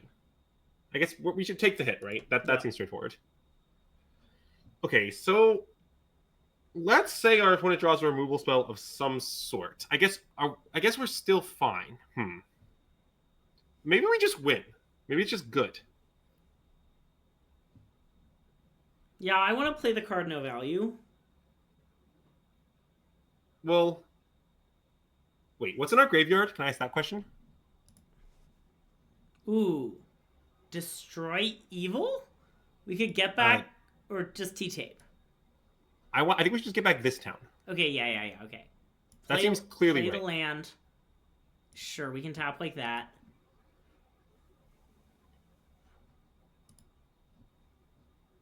And then this town... Oh, wait. Wait, let's think for a moment. So it's tricky, because what's tricky about the situation is holding up... Are we dead to their tooth? Oh, I guess we can bounce one of them. Never mind. Yeah. This is insane. So we just this town one of their forges and our Hopeless Nightmare, right? I agree. Okay, and then we just do that main phase, then play the Hopeless Nightmare main phase. And then if they have a removal spell, they have to discard the thing that we just bounced. Yeah, okay. Yeah, okay. So, okay, was that a bottomless pool L or W? I mean, it was a locker room L, or a locker room W. We sort of won because we played 5 mana, half an Enduring Curiosity. Yeah, that's true. All right, let's keep it in. More data. Yeah, that was a very strange game. I'm also still not that sure about the Cadaver Lab thing. I wonder how often the repeatedly blocking the tokens from the forge comes up. Yeah. They do have trample. Well, I know, but it's sort of like reducing the counters by 2 and doing a bunch of other stuff along the way. But Whee!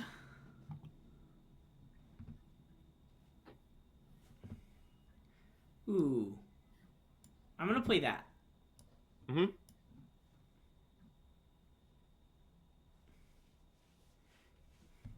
then my plan is Nightmare Pixie. Maybe it should just be Nightmare because I don't know what I want to bounce. Wait, I think we can hold on. You want a Pixie talent? Yes. Okay. I feel pretty strongly Pixie talent is right here. Okay, I do want to point out that the card Sunfall does exist, but Well, I know, but I just think we want to push lots and lots of damage. Yeah. And this is how we push lots of damage. I mean, we will at some point have to worry about Sunfall, and we'll get there. Yeah. But I think this is still right for now. So, like, next turn, do you want to, like, fear talent? Fear talent I think probably next turn we need to start the Nightmaring, is my guess. Ooh. Oh, that's interesting. I guess it's not that interesting. We should still just play Yeah. Nightmare, Fear this turn, and then next turn we should hold it up. Right? Yeah. So Nightmare, Fear, bounce, Nightmare. I think so.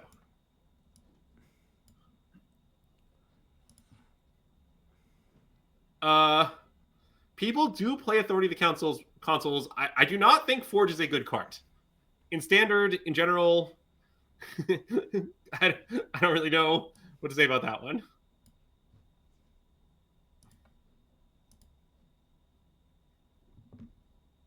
Oh, I guess I should have attacked first.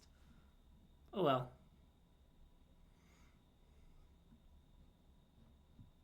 Ooh.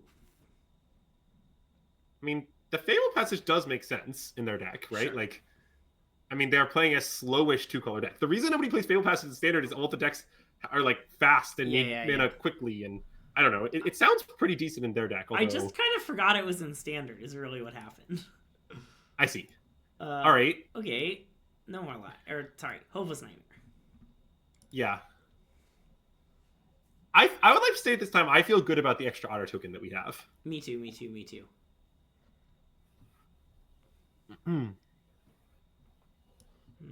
Hopeless Nightmare. Yeah, this is a common shock W. Yeah. Yeah, Forge, as specifically mono red against specially Dimir, is, I agree, the only time you're ever allowed to put it in your deck. I like that they discarded a Sunfall. It's very funny. I also like it. I like that it makes me think we're just 1,000,000% to win. Also, well, wait. I don't know about that. I want to be clear that I don't think this second otter token got in for any damage. And, oh no, it got in for a single damage, and had we bounced this, they wouldn't have been dead because of Carrot Cake. Okay. Yeah, I guess you might be right. Should I let him resolve Sunfall for fun? Wouldn't we just lose if you did that? We might still win. They're at 5.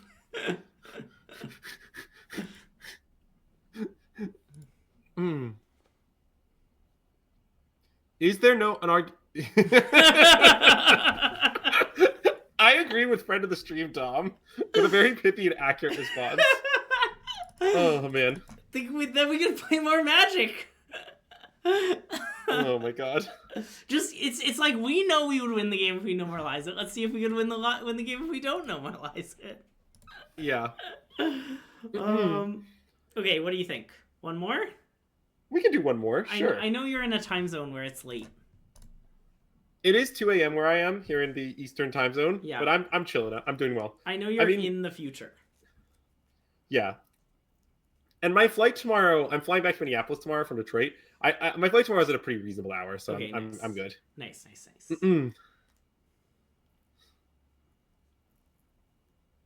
Again, we spent a lot of time thinking about this mana base.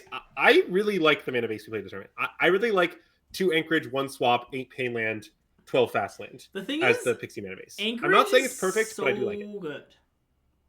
Yes. And it's best against mono white, actually. As you maybe sort of saw there. Although, I don't know. Not exactly. But I like one like almost an entire match of mono white on that card. Can I Mullity dupe? Because this hand Yeah, sucks. this hand does nothing. Also, Hexmage might be better in this hand. Oh yeah, I would keep if this were Hexmage, I think. And just go on that plan. Let's mulligan. I would keep this. Okay, I would too. Tuck second or Caves of Koilos, maybe? No, maybe So you're asking the question, is blue or white more important? I think blue is more important. Yeah, I agree. So I think Caves is the tuck. Yeah, it could be Swamp, but I don't think it's Swamp.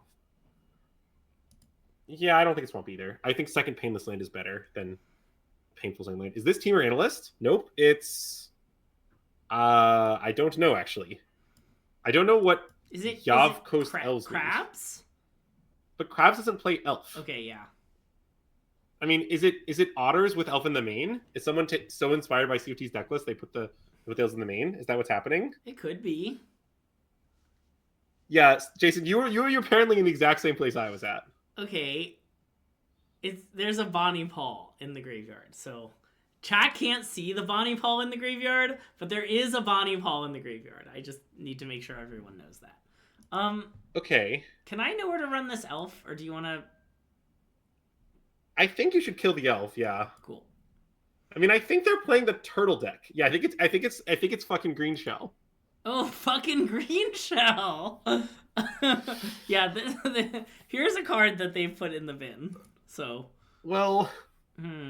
I understand that Bonnie Paul doesn't draw a card exactly with the green shell, but it does it in a sense. Would you agree that it does in a sense? I think it does with a sense. In a sense.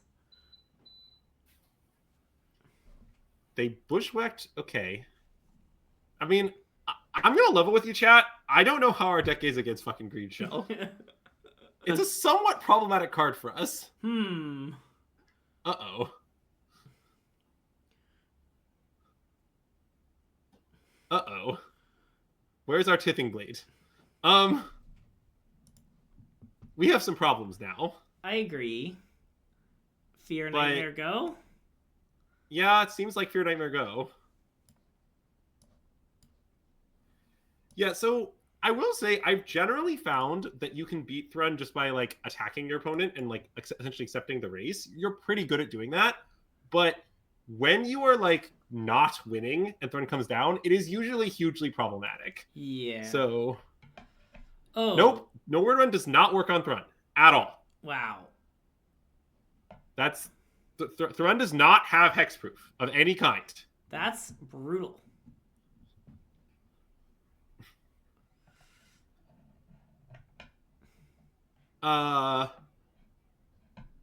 Okay, so I think what we should do is play Scavenger, Nowhere to Run R2 this town R2 enchantments, play Nightmare. Thoughts? Yeah, I like all that. Okay.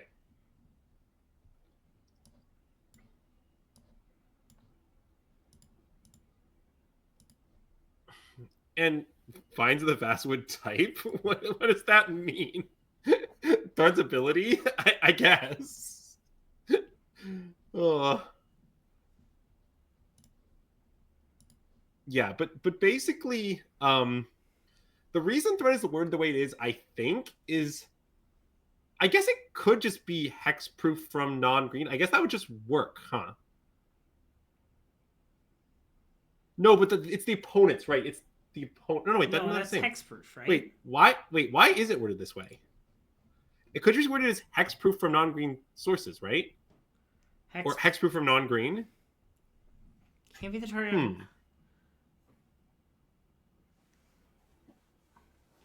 Yeah, I think it is functionally identical. Wait, am I missing something, chat? If anyone in chat knows why Thread isn't worded that way, let me know.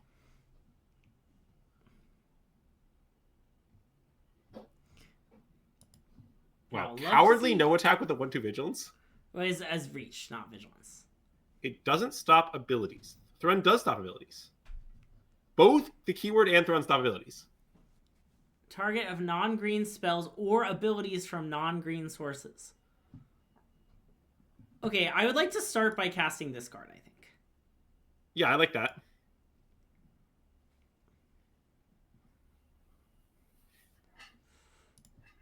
And I'm going to put the counter on Scavenger, I think. Absolutely. Oh, yes? Okay. Wait, you don't think so? Well, I'm going to kill the reach guy, and this gets in for sure. I think but then the Scavenger can attack, though, into the 1/1. Yeah, but they might block. And they might draw another chump blocker for it next turn. Okay, fine. You're right.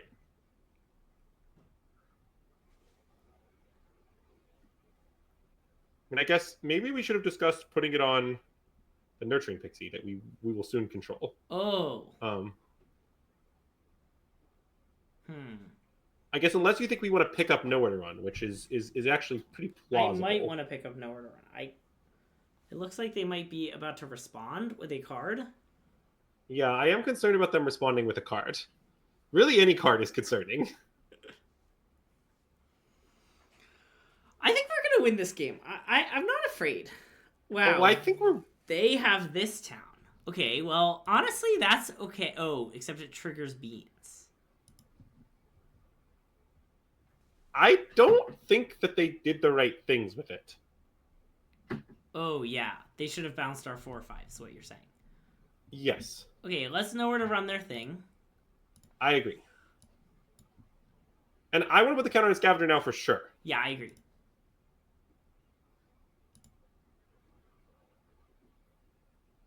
They have Spell Mastery? That is a beat, yeah. And I guess just pick up Nightmare. They're at 2. They're at 2.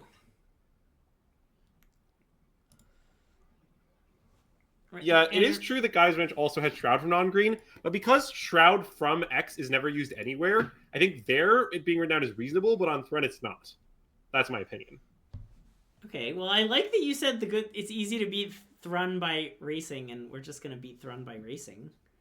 Yeah, I was pretty worried about this game, to be honest, but we are just, gonna win easily. So...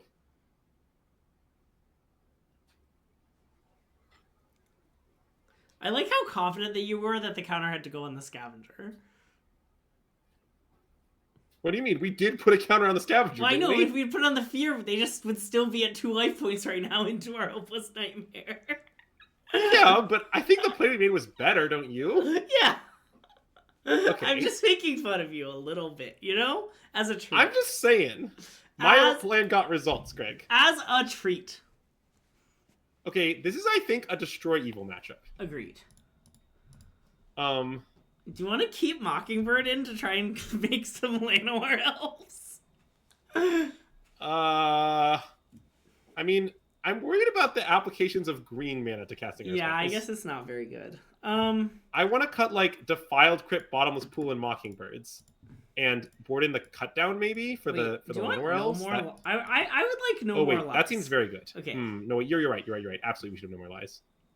And okay. Do you want Lorian for just beans? Probably not, right? I think no. And we can shave a Go for the Throat, because well, we also could shave a Nowhere to run. Yeah. Okay, maybe that's... I mean, I guess it kills a lot of crappy creatures. Yeah. But it doesn't really seem good. Matter. Yeah, this seems reasonable. Okay. I don't know how good Kaito is in the matchup, but I don't know. It's such a good Magic card.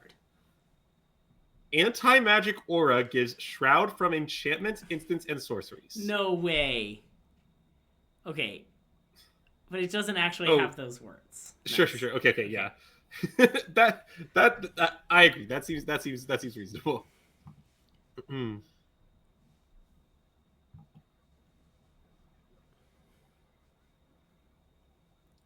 I think Thrun should additionally have the words that things that target hexproof also turn off Thrun's ability.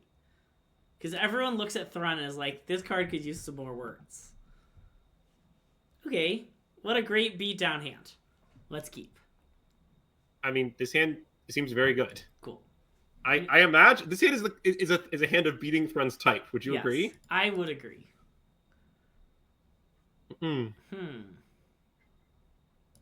See, the thing is, I keep thinking, would Mockingbird be good here? And I'm not sure the answer is yes.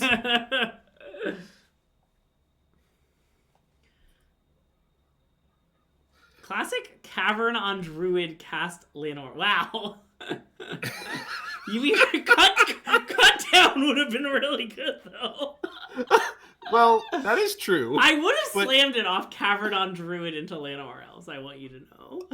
Yeah, of course you would have. Well, even though it would have... Can we discuss what just... Yeah. I need to talk about what's happened for everyone here. Okay. So our opponent played Elves to accelerate, and they used their acceleration to find a land. Yeah. That is a somewhat ironic set of events. Of course, but it probably makes sense. Oh, I agree. Okay. Anyway, I want to play Storm Chasers into Pixie, put the counter on the Scavenger. Yeah. By the way, do you want to know why I like putting the counter on the Scavenger? Because it's the only legal target other than their Llanowar Elves? Yeah, that is indeed what I like about it. And putting it on their Llanowar Elves is not a particularly wise play. Yeah, that is indeed what I like about it. Mm. Next turn might be a little interesting for mana reasons. Yeah, I mean, we could go for the Throat the Elf, I want to be clear. Well, yeah, I want to see what they do. Well, just, okay, I believe their deck has a lot of exactly 5 mana cards. Yeah. So I think it would make a lot of sense to kill the Elf on turn while they have 4 mana and play like Talent, go for Throat, and then next turn we set up Fear Talent. Like it's sort of a convenient sequence. This makes it less convenient, I admit. All right, off of that plan. Okay, new plan. We drew. Everything has worked out. Let's play Storm Chaser's Talent. I mean, this would also work with the Darker Waste, right? Well, yeah, but I guess now I was worried about land 4 being untapped, but it's okay. Let's play Storm Chaser's Talent. You think it's somewhat likely they're not holding a land? Oh, I guess it is somewhat likely that they're not holding a land. Why is that likely? What tells you that?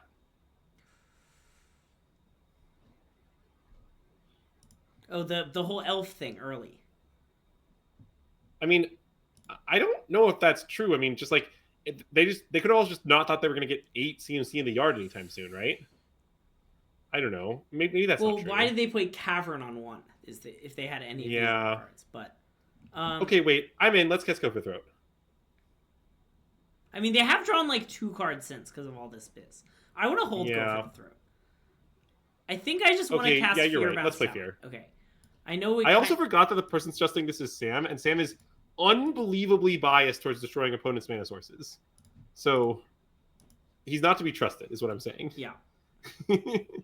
Also, I guess maybe something I should have brought up is Fear is not obviously more damage than Optimistic Scavenger, but it might be more damage. Well, yes. I was also considering Optimistic Scavenger. I think it's possible we were supposed to play it.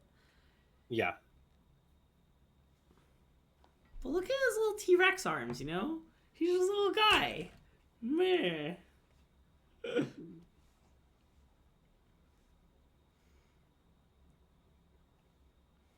Okay. So, this one has reach. Bonnie Paul both has reach and the scary ability. I mean, Bonnie Paul's clearly what we want to kill. Okay, let's just kill Bonnie. I kind of want to kill Bonnie Paul and, like, leave up No More Lies. Yeah, I was thinking about that. That seems pretty reasonable. Yeah, I like that. Okay. Now, do you want to trade an auto for 2 damage?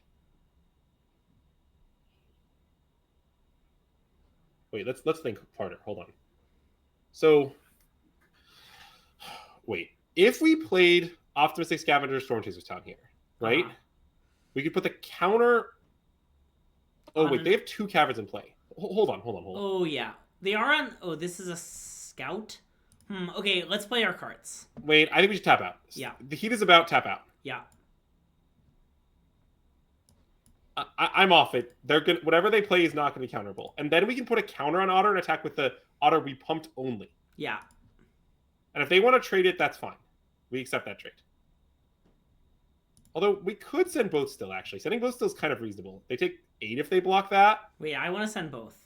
Yeah, you're right. Send both. Although if we're gonna do that, we should have put the counter on a flyer. You're right. I'm sorry. It's okay. I didn't see far enough ahead.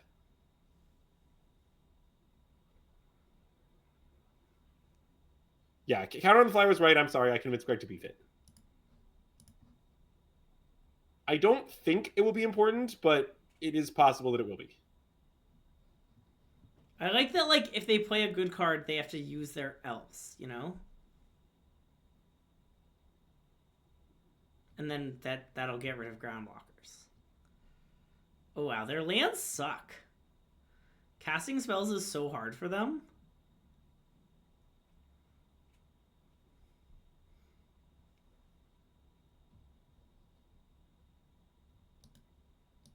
I like that it's just named Bow, you know? Were they bushwhacking? Okay.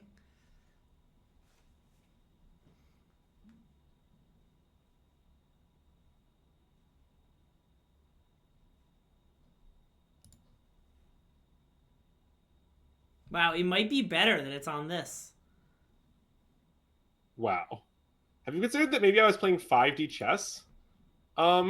Okay.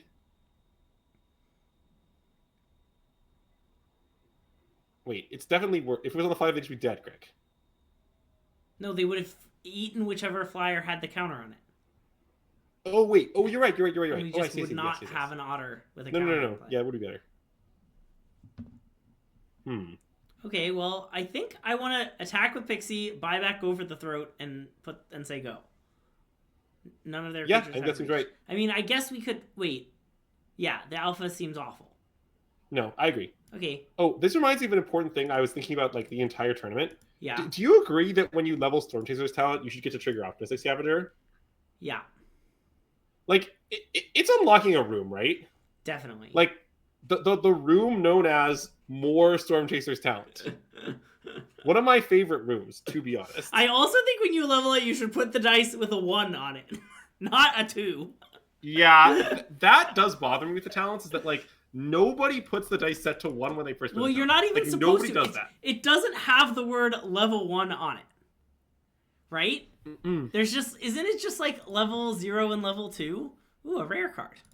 Or maybe I'm wrong. GG's. Wait, so let's take stock of where we're at, okay? Yeah, wait, first I have to check and make sure I'm not insane. Yeah, see, like, the word level 1 appears nowhere on this card. That is true. That is a good point. Yes. Okay. So, I think Mockingbird seems fake. I really don't believe in Mockingbird. I get that it can be good sometimes. If you play Mockingbird, you're going to have some nice screenshot moments.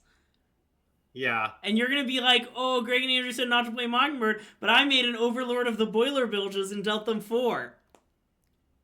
Yes. Let's not play it. It's average. Let's go back. Yeah.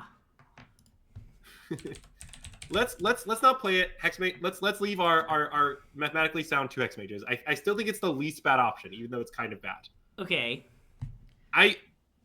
Bottomless pool. Jury's still out. Seems like it might be good. Jury's still out. Sure. If I had to play a tournament tomorrow, I definitely wouldn't play it, but it's fine to test. I don't think I would either, but I'm open to it. Yeah. I'm not sure yet. Well, I'm also not sure what I would play. I mean, I might play 3rd Hexmage still. Yeah. It's something I might play. Yeah. Not sure. I think I would. But I might play the Tithing Blade. It kills Thrun, you know. It does kill Thrun. At no point would it have killed Thrun. They had like 8 million elves. Well, yes, that's the problem. Is that all of the scenarios where it's good are fake. Yeah. Tithing Blade? No, you're on the play sometimes. Yeah. Savory cookie, nice. But yeah, anyways, let's look at, and then I think the sideboard changes we made are good. I think 4th Kaido is maybe just bad now. I think Defiled Cryptic Cadaver Lab does the same sort of Kaido thing enough that being legendary is too much of a downside, and so you probably just want exactly 3. I imagine doing this would hurt you a little bit against exactly Mono White and Domain. But before, I thought Kaido had so many other applications, Kaido 4, and now I've decided all the other applications are fake, and I'm not sure having a card for just those 2 narrow matchups is right. And even if it is, I'm not sure the right card is 4th Kaido over, say, 2nd No More Lies, which I think is pretty good against those same decks. Yeah. So yeah, I think this is currently where I'm at, plus or minus a bottomless pool. Yeah. I still have no idea how to sideboard in the mirror, specifically repest control. I may never know. The truth may never get out. It might be a vibes-based assessment. But yeah. Yeah. Someday the experts will reveal to us how we should sideboard in the mirror. But I still think it's the best deck in Standard. I think we showed off why on the stream. I hope that people learned a little bit about playing Pixie, and good luck picking your next RCQ. Yeah, if you have an RCQ this weekend, probably there's no better choice. If you're watching on Twitch, we're going to send you over to Young Dingo Stream, who's having a 3-year subathon. So you should go and celebrate that, whatever that means. If you're watching on YouTube, be sure to like the video, subscribe to our channel, and let us know in the comments below what you think about Esper Pixie. Thanks for tuning in. We'll be back tomorrow. We're back on our normal schedule, so we'll have some limited tomorrow. We hope to see you there. Thanks again to Nicole and Joint Exploration for the big raids, and SystemMagic out.